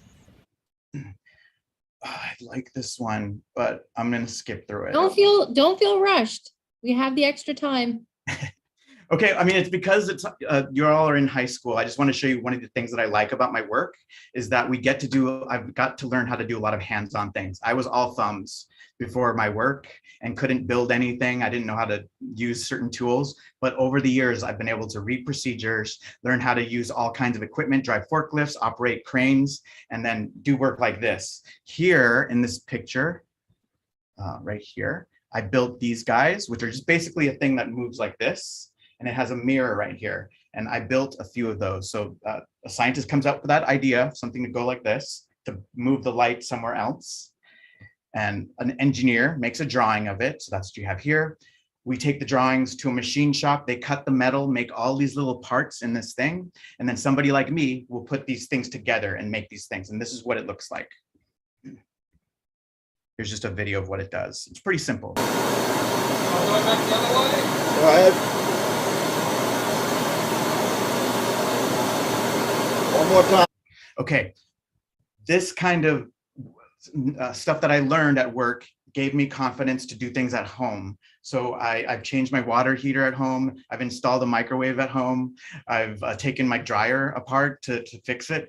And then my pandemic project was doing this. So I loved Johna's story earlier about the birch bark canoes. That's Indigenous technology. That's Indigenous engineering. Kayaks are the same, and they're thousands of years old. They come from the indigenous peoples of Canada, Greenland, and Alaska. And so this is what I built. I got a drawing. I got the parts delivered to my door. And then a few months later, I had this beautiful vessel that I've been using a lot the last few years. Okay, so our first detection, this is the big one that changed history for all of us, or it changed our lives. We basically saw 2 black holes smash into each other. This happened in September of 2015. This happened 1.3 billion years ago, 1.3 billion light years away. And it happened at 3 in the morning here, roughly. And instead of that red squiggly video line that we saw earlier, this is what Louisiana, our other detector, we have one in Washington where I'm at, and then Louisiana, we have a second detector. This is what Louisiana saw. And then 7 milliseconds later in Washington, this is what we saw here. And you could put the data on top of each other and they line up exactly. So you're seeing frequency increase and you're seeing it get bigger and bigger and bigger, and then it goes down, getting bigger and bigger and bigger, and then it goes down and quiet. And so basically we're just seeing these 2 black holes at the very last fraction of a second of their dance when they crashed into each other, sent a burst of energy out, and then they went quiet. And when I saw this for the first time, I try to think of what it's like. That's when you think about how you're connected to history, how you're also connected to Albert Einstein, and how you need to have that on your body. So I have this on as a tattoo. right after we announced this, that's when I got this tattoo. So this is an email. I'm going to skip through some of this stuff. And I kind of I already gave this away, but yeah, this is my tattoo in action.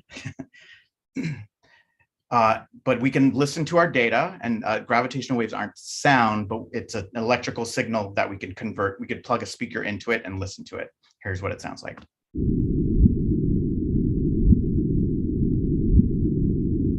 That's the raw data. Here it is shifted in frequency a little.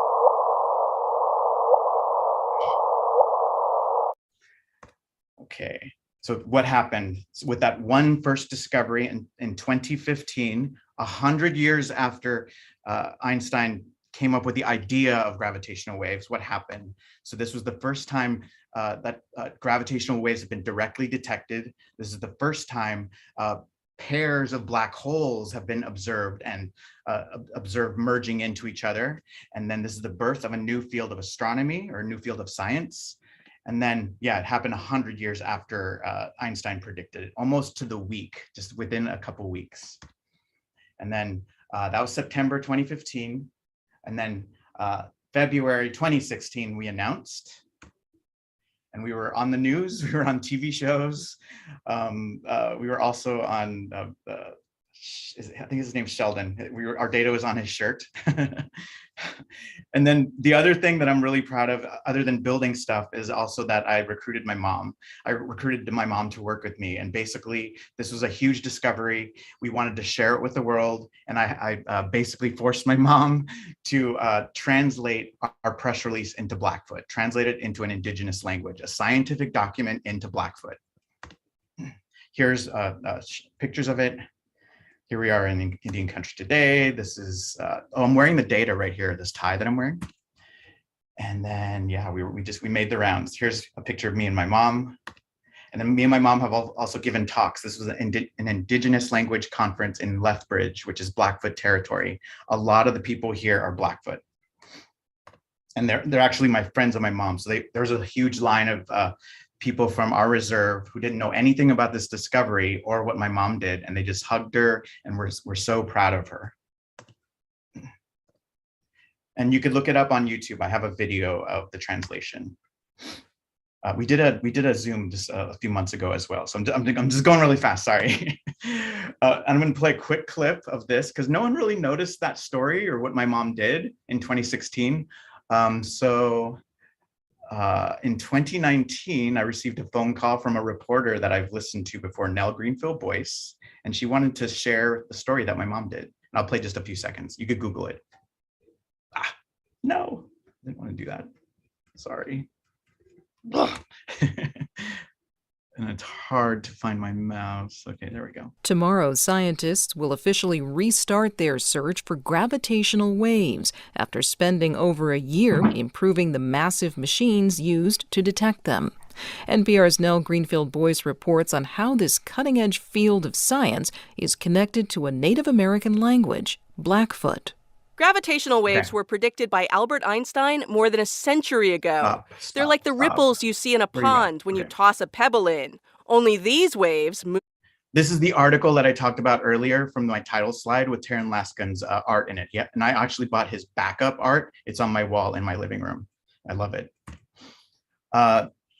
This is just other examples of just the beauty of our languages. So I'm sure a lot of you know in the Wonder Woman movie, the first one, that Eugene Brave Rock spoke Blackfoot in that.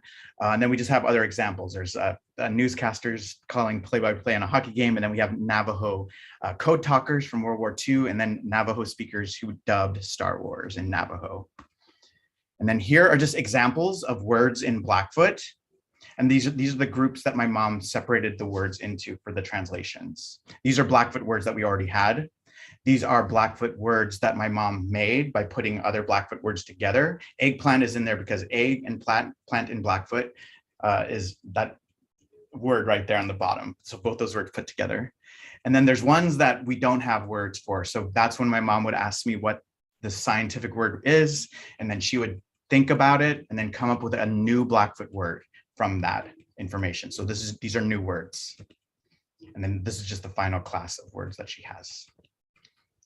And I'm gonna probably skip this one because I think we're gonna, this new other story, this is my second favorite one, except I'm gonna just show a couple of, give you an example of how I bring my culture to my science, how I connect them, another example. So there's the work with my mom, and then this is me and my cousin Trudy, where we had the idea of having a grass dance special at the Siksika powwow back in 2017. And so here's the flyer. Here's the grass dancers there. And here are the winners of that special. Right after that, I had to rush home to get here to do shifts, graveyard shifts here. And that was cool because there were some big discoveries that happened that week, but I'm gonna skip that just to get to share some other things with you. So yeah, but next time. Nobel Prize. The other story that you always have to talk about is that the Nobel Prize in Physics was awarded in 2017 to the founders of the place that I work at.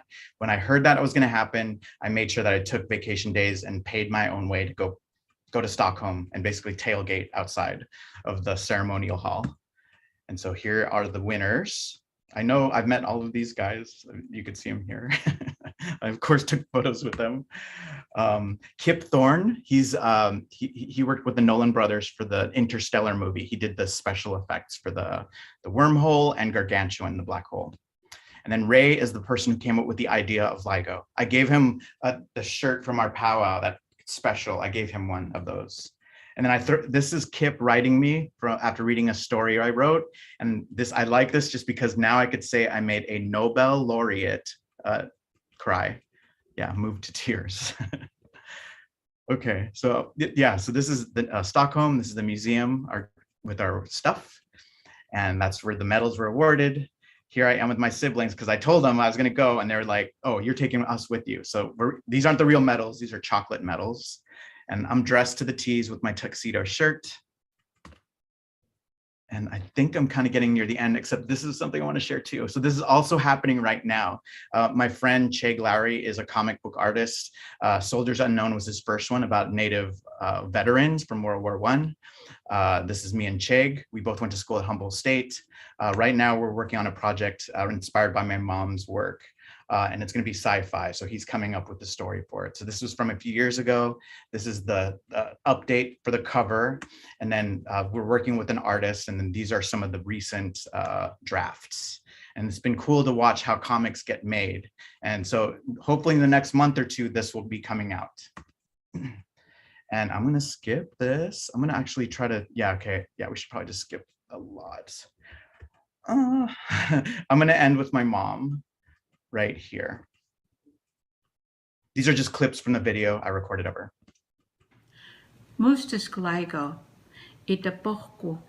So you can hear our language. National Science Foundation, NSF, ki Mixes Caltech, ki MIT, Annixkai, Utquinipua, ki Apostutsimia,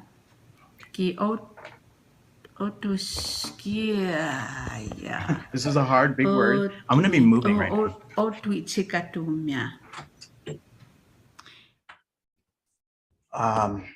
Just leaving my office. Now we're going to a lab. I'm going to play one more clip. This is the end. LIGO, Neskskatsimia. Listen to her. Listen to her. Son of a biscuit. Because I sat her down and she, for 2 hours to record this video. And right now we're heading to the lab. So I'm hoping you can hear me. Jody, is it okay? I mean, this is going to take another 10 minutes. Yes.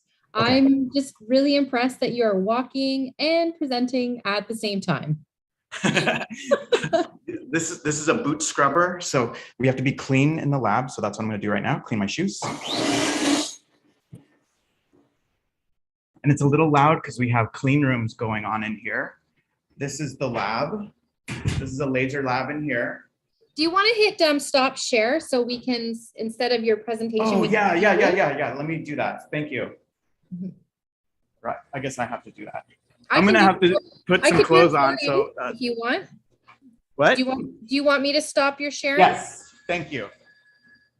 So right now I'm just putting on clean room garb, and laser safety goggles.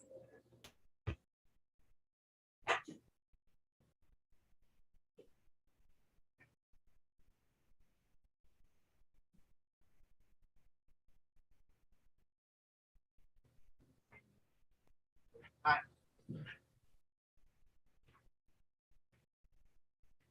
So really quick, this is the where we make the fibers, glass fibers that hold those big, large matte mirrors that are about this big and they weigh 80 pounds. And we use a laser to heat the glass up and basically stretch it. So we're gonna hopefully see that happen.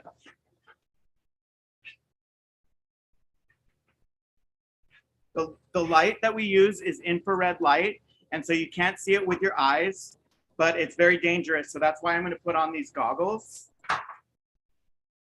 This is where the laser is at, in this room right here.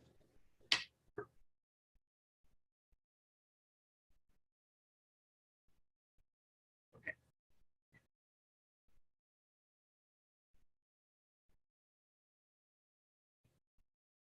And I'm hoping the computer didn't crash. I'm hoping all I have to do is hit a button. Oh man, I'm too chubby. Come on, I'm going too fast, sorry. Okay.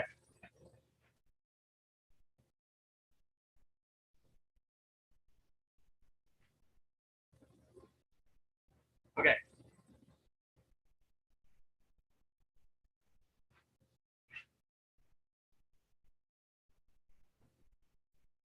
I need a key to get inside.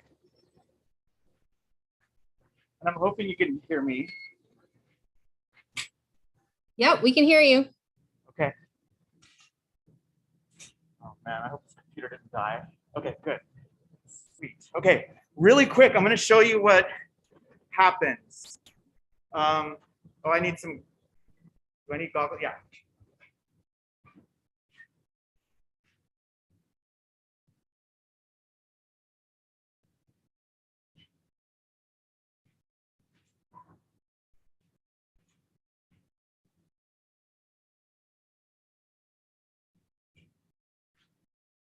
So this is an optics lab. This is where we work on these fibers that I was talking about. The laser is located right here, this yellow box here, and then it goes into this box here, this big enclosure. That's where the laser does its work. And I'm going to show you what it's going to do its work on really quick.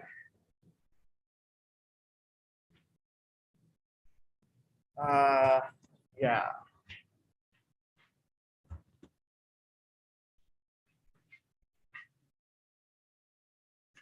This is something you can buy someplace. I've not bought them before, but basically these are what the fibers come from. They're just chunks of silica glass. So this is what it looks like. I cut them to be about this big, like 6 inches. So from this, I cut 6 inches from this and pull it off.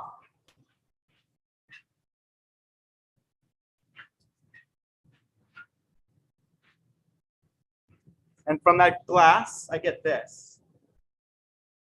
This right here. From this, I'm going to put it in this machine here. We're going to turn a laser on, and the laser basically hits this donut-looking mirror that lights it all the way around. So it's going like this, all the way around, heating it. And then another machine is going to take the top and just pull it. And then it's going to get skinny, skinny, skinny, and it's going to make it, instead of this, it'll be about this long. And then I store it and do some analysis on it. I'm very new at it. I've had it not, wait, where'd my phone go? Oh, shoot. I wanted to use my phone. Okay, that's okay. Oh, there, no, yeah, okay. So, this is what it looks like. That thing I just showed you, the little 6-inch thing with 2 metal things on each end, here is one that I installed this morning, right here. Those are the ends. This thing moves up like this. The laser comes from here, goes this way. Here's protection. hits a spinning mirror down there, comes up here and hits this donut looking thing, and then that's where it burns, heats up the fiber. So I'm gonna try to set this up so you can see it. Actually, I wanna see if I can find my phone really quick. I thought I brought it. There it is. Because I was using another Zoom session on here. Let me see if I can get this really set up really quick. This is gonna be quick too. It only takes about 30 seconds. Okay, cool. I could see me. Okay, so now I'm gonna just set up my laptop. So you could have a front row seat.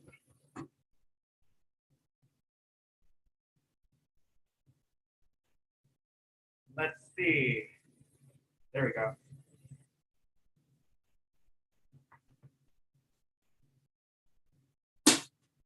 Okay. Okay, so I'm gonna hit a button and basically it just starts the whole process. It's really easy. It's either gonna work or it's gonna fail and I'll know within a couple seconds. So here we go. This thing, I don't know if you can see the light. I might move the camera, but remember this whole thing here, this is gonna pull it as we're heating that glass fiber. So here we go.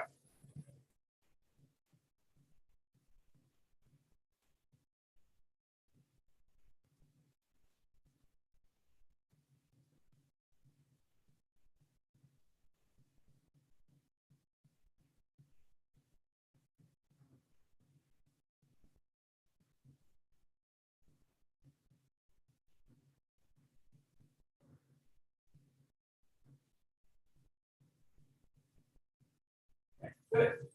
Okay, countdown, 15 seconds. 10 seconds. I'm gonna try to move it as it goes. You could actually see the light right there. That's the light heating up the glass. I hope you can hear me. Okay, now it's gonna start moving though. That thing on top is gonna start moving.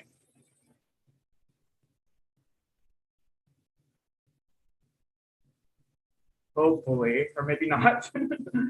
What the heck, dude? Let me lay this down.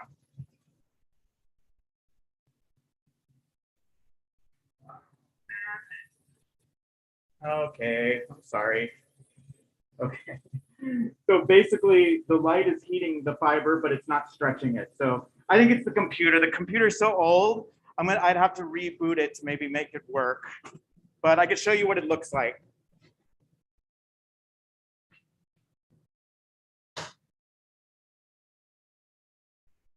Darn. Okay, I'll show you what one looks like really quick.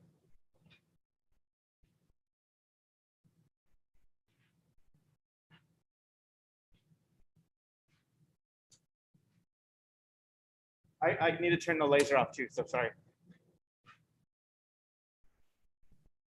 Yeah, so from this,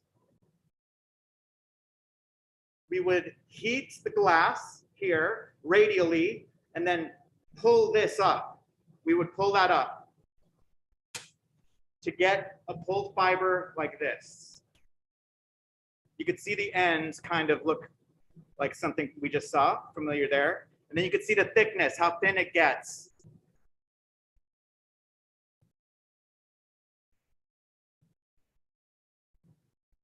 There we go. So these fibers, we get 4 of them and we weld them onto the mirrors and they hold the mirror up, 80-pound chunk of glass, 4 of these, very thin. This is as strong as steel, but if you were to touch it here, it would shatter if it was holding something. Okay, so I'm gonna get out of here. I'll be back.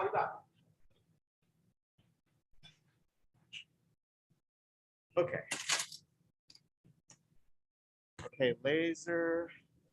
So Corey, can I just make sure I heard you say correctly that the computer at LIGO needs to be rebooted? Oh, I didn't show this whole thing here. This whole thing came from the scientists from University of Glasgow in the UK. And this thing is just, the whole thing is controlled by a computer right here. And so this is the interface I was looking at and clicking stuff. And this thing is like Windows 7 or something. So it's like 15 years old. And so these computers, if you leave them alone for over an hour, then Yeah. So this isn't LIGO's, this doesn't run the detectors. This is only, this computer only runs this system here, which makes the glass fibers that hold the mirrors for LIGO. Hope that makes sense. I just think it's funny that it's really old and I know. It's all of this sounds is like custom. education system. I mean, everything is custom. Shoot. Okay. So Jody, what should we do now? Should I go to my office, or do you want to just take it over, or what do you think? It's up to you. What do you need, and what would you like? Oh, I mean, I could take questions if we want, but maybe I will take my clean room stuff off because I'm hot, and then because it's a little noisy in here. So it's basically just walking. Let's give you, we'll give you a minute to like transition to your next place. I mean, that was, I don't know about anybody else, but I absolutely loved this little virtual field trip because like what an amazing opportunity to see what's actually inside LIGO. Yes, Kat, I think the next one is a real field trip. Do you actually do real field trips? Good. Like, do kids actually come and see the center, or? You should totally do that. Okay, I'm gonna run to my office and I'll probably be a little quiet. Oh, I could take my mask off too. I'll be back in here to try to pull up. So while Corey is going back to his place, his office, please let's ask some questions. Start putting them in the chat box, and then we can get Corey to answer your questions. So you can just put them into into the chat box right now.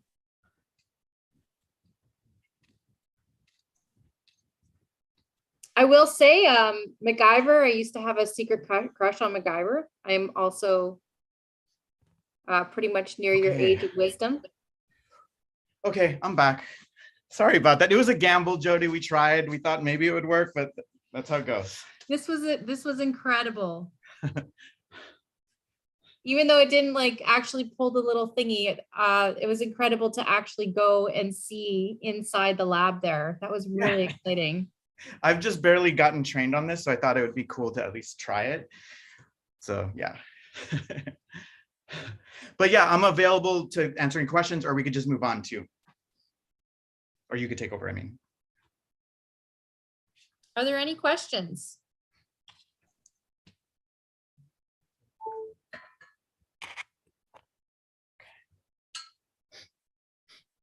You've definitely had comments about the appreciation of your presentation. Cool. Your like enthusiasm. Yeah, this is a cool shirt. Today was like cool shirt day. Yeah. Jonah also had a cool shirt. I liked her. I didn't know. I should have put a cool shirt on. I didn't think. Cool, but thank you so much, everybody. Yeah, sorry that didn't work as planned, but that's just how science goes sometimes. It took us 50 years to be able to make this first detection. So sometimes it just takes a while to make science work. So, there's a question about, is there a link to the t-shirt? Yeah, I looked that up actually before. It used to be Illuminatives, but it's Good Medicine Clothing. So if you just Google Good Medicine Clothing, and I can't remember the name, but you look up Mood, just look on their page for all their items they sell, and it's in there. Yeah, Superman. Yeah. Oh yes, that is. It's his. I think it's his website. Yep. We can even talk t-shirts if you have questions about t-shirts. Or your tattoo. Did it hurt to get the coloring done on your tattoo? The coloring? No. I mean, no, yeah, it actually did. My sister and I both got tattoos at the same time, and she's more of a pro than me. I was crying a little bit, but she was fine with hers. Wilfred, do you have any questions for Corey? Just a comment. I was expecting Corey to pull out a paper clip and MacGyver that thing. No, If I wasn't holding the laptop, I would have totally done that. Yeah, I ran across this interesting story about Albert Einstein, and in reference to a native community up in northern Ontario. They say that a person from down south went and visited them at one point around early 1900s or something like that, and he sat with the elders in a ceremony and in the sweat lodge, and they talked about Pagwangizik, the hole in the sky, which of course is the Pleiades. Yeah. And so that person's name was Albert Einstein. What? Are you serious? It's kind of like what the comic has at the beginning. Is that That's right? so cool. Yeah, because like it hasn't been substantiated, but I've heard this from a couple places. So I thought it was pretty cool that Albert Einstein is sitting in ceremony with our elders talking about quantum theory. I don't know if you saw the slide, but in the comic, he's meeting Blackfoot people there. So Oh yeah, awesome. very cool. When is the comic going to be out, did you say? I haven't talked to Chag for a while. He was hoping it would be in spring. He's kind of taken over with the sci-fi part of it. I helped with the beginning, which was just making it look like, giving him ideas of what it looks like on our reserve.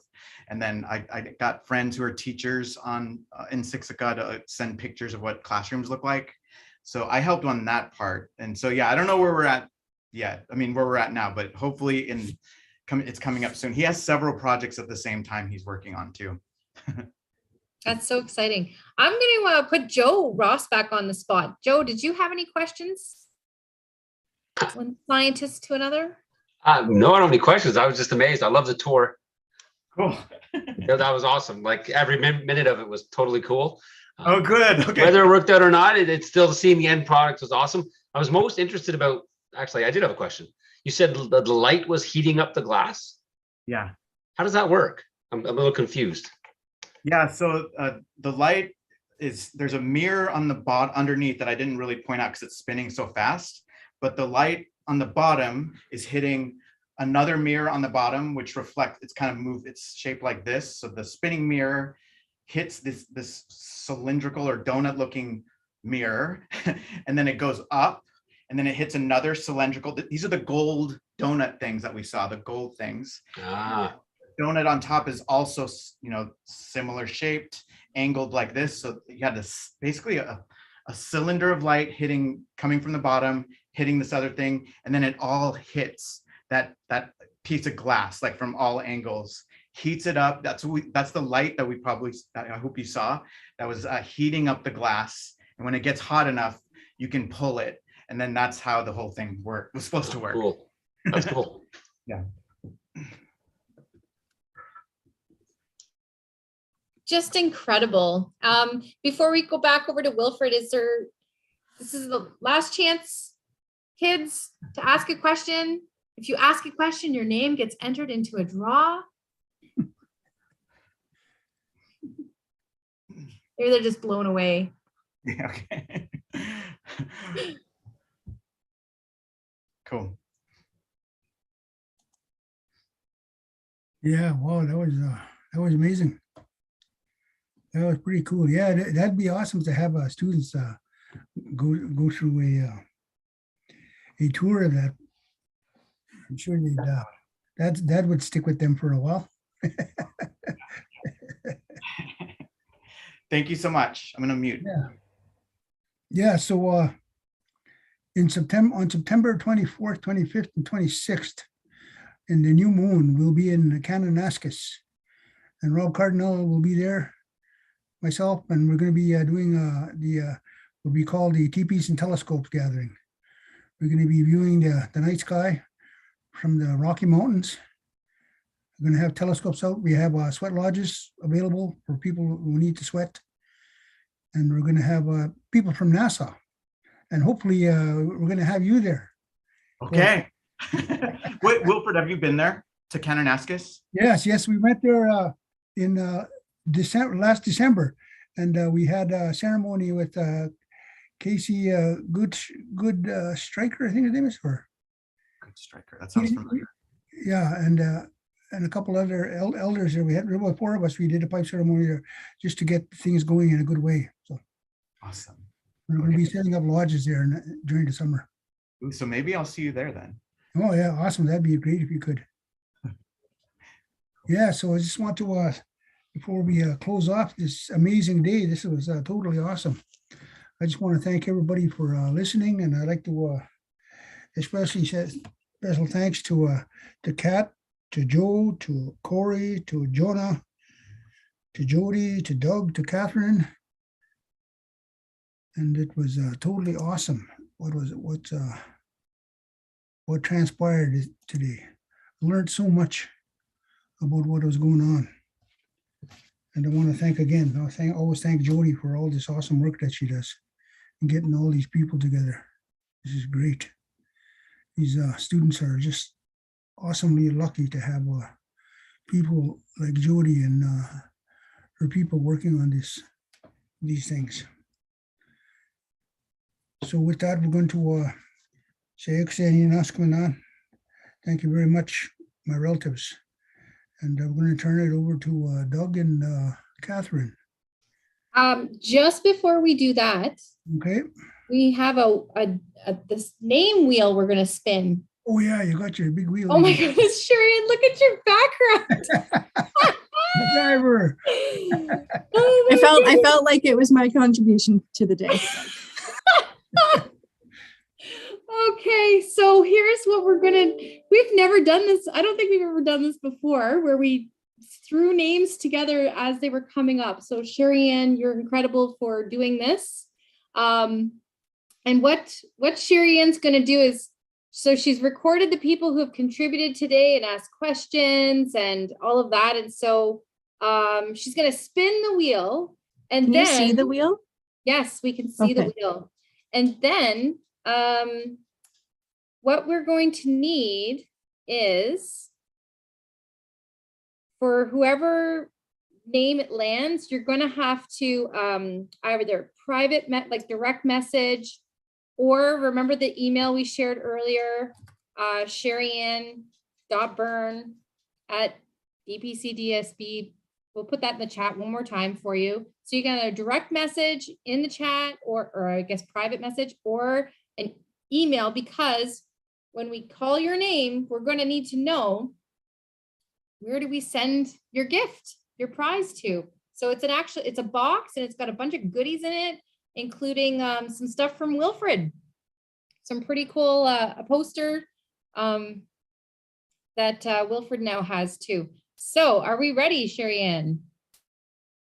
Okay, let's spin that wheel. The first winner of our prize,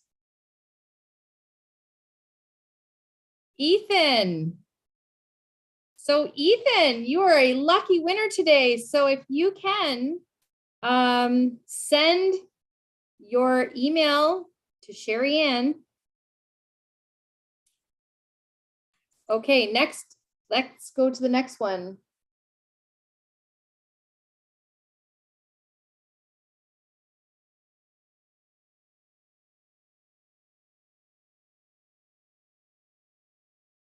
Okay, so the next one is Kian. I hope I pronounced your name right. So make sure you have sent your email and information to Sherian, so we know. Or if educators know the students and can send that information, that's also an option as well. Yes. We can send it to the school for you to pass on to those students. Are these the students that participated in the chat? Okay.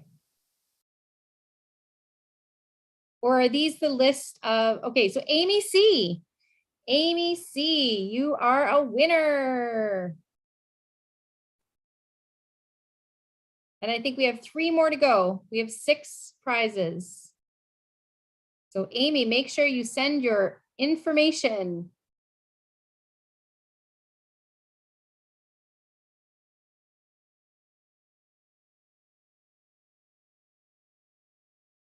Kai, or no, wait, which one's Is Kai the first name? Yeah, Carter or Kai? That'll be Carter. Carter, okay. Carter, yay. All right, so make sure you send your email information along.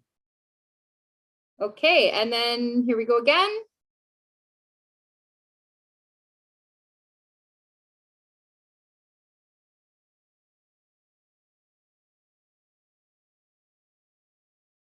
Angelo. And how many left do we have? Sherry Ann, one more?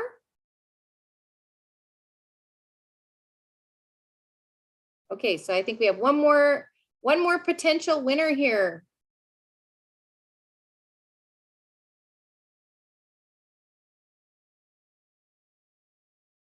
Okay, Michaela. Michaela, is that the last one, Sherry Ann? Yes, okay. Michaela.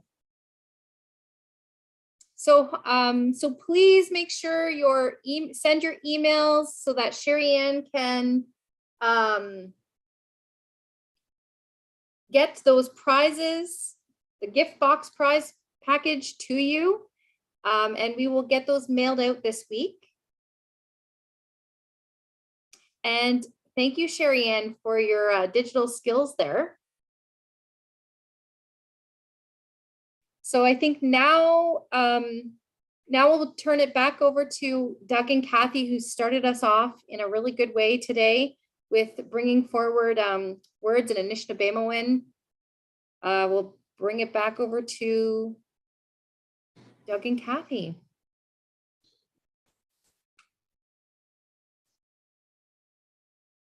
Bonjour.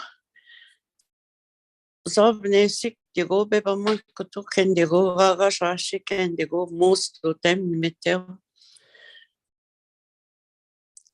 I guess we can't really close it because education is a never-ending thing that happens. So we can't really close it. So what we'll do is we'll wish good health for everybody that participated.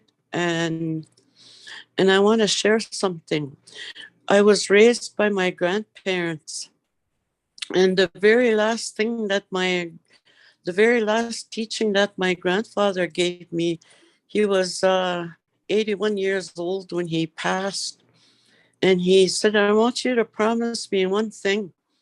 I want you to promise me that you will learn something new every day. And then he says, look at me, I'm 81. I've been learning something new every day, he said. So I wanted to share that to all the students.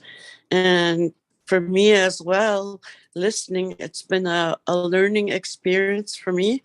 Miigwech. Doug?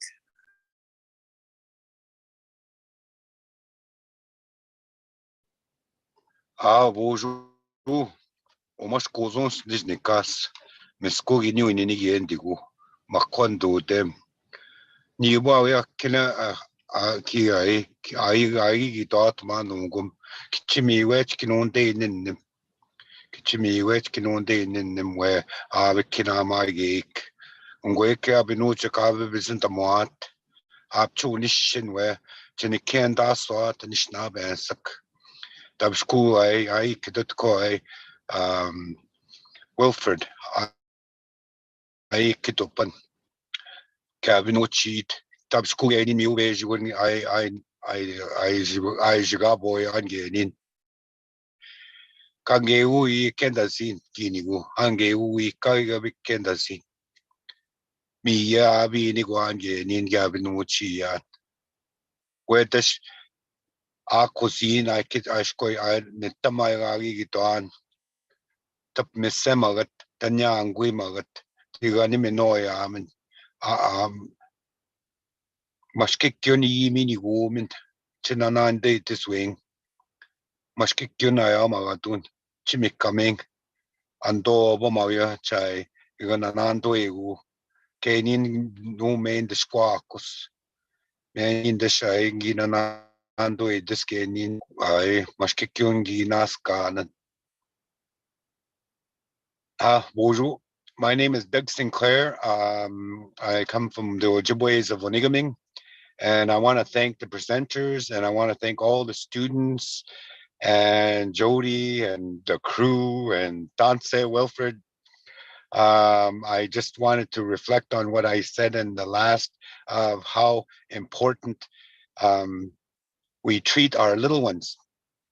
Like my grandsons, I tell them every day how smart they are, how beautiful they are, and how much they're loved.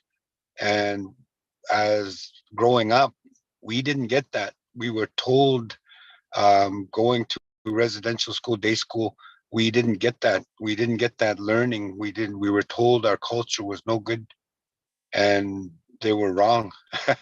And it shows right here. So I wanted to say Kichimi Wetch to everybody that presented, and you guys are all awesome. Kichimi Wetch. Wetch.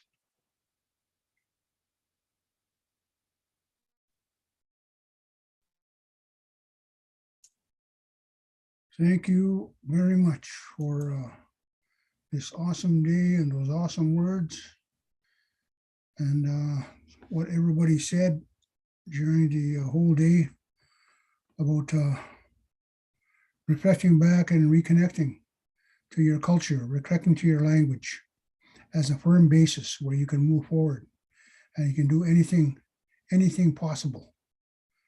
I'd like to end it, if I may, with a song, if I'm allowed to do so. This song is a healing song. It's a Sundance song. And it comes from Saddle Lake, Alberta. And I'd like to share this song. The song says,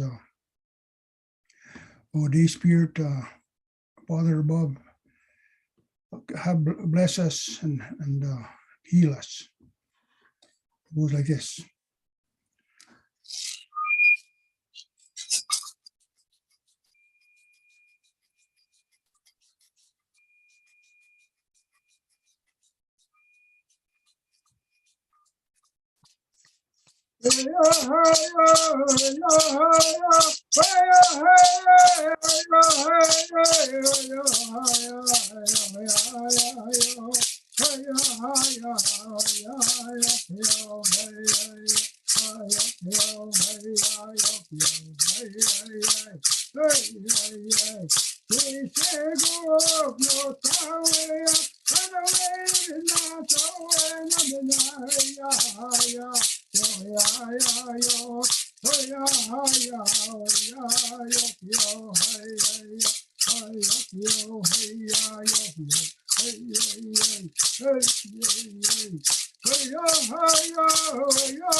Jag sen tog det, men jag som ett namn.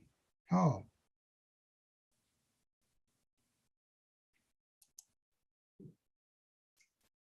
Miigwech, everyone. Take care. Have a good rest of your day. Thank you for sharing in on our special day today. Take good care. Miigwech.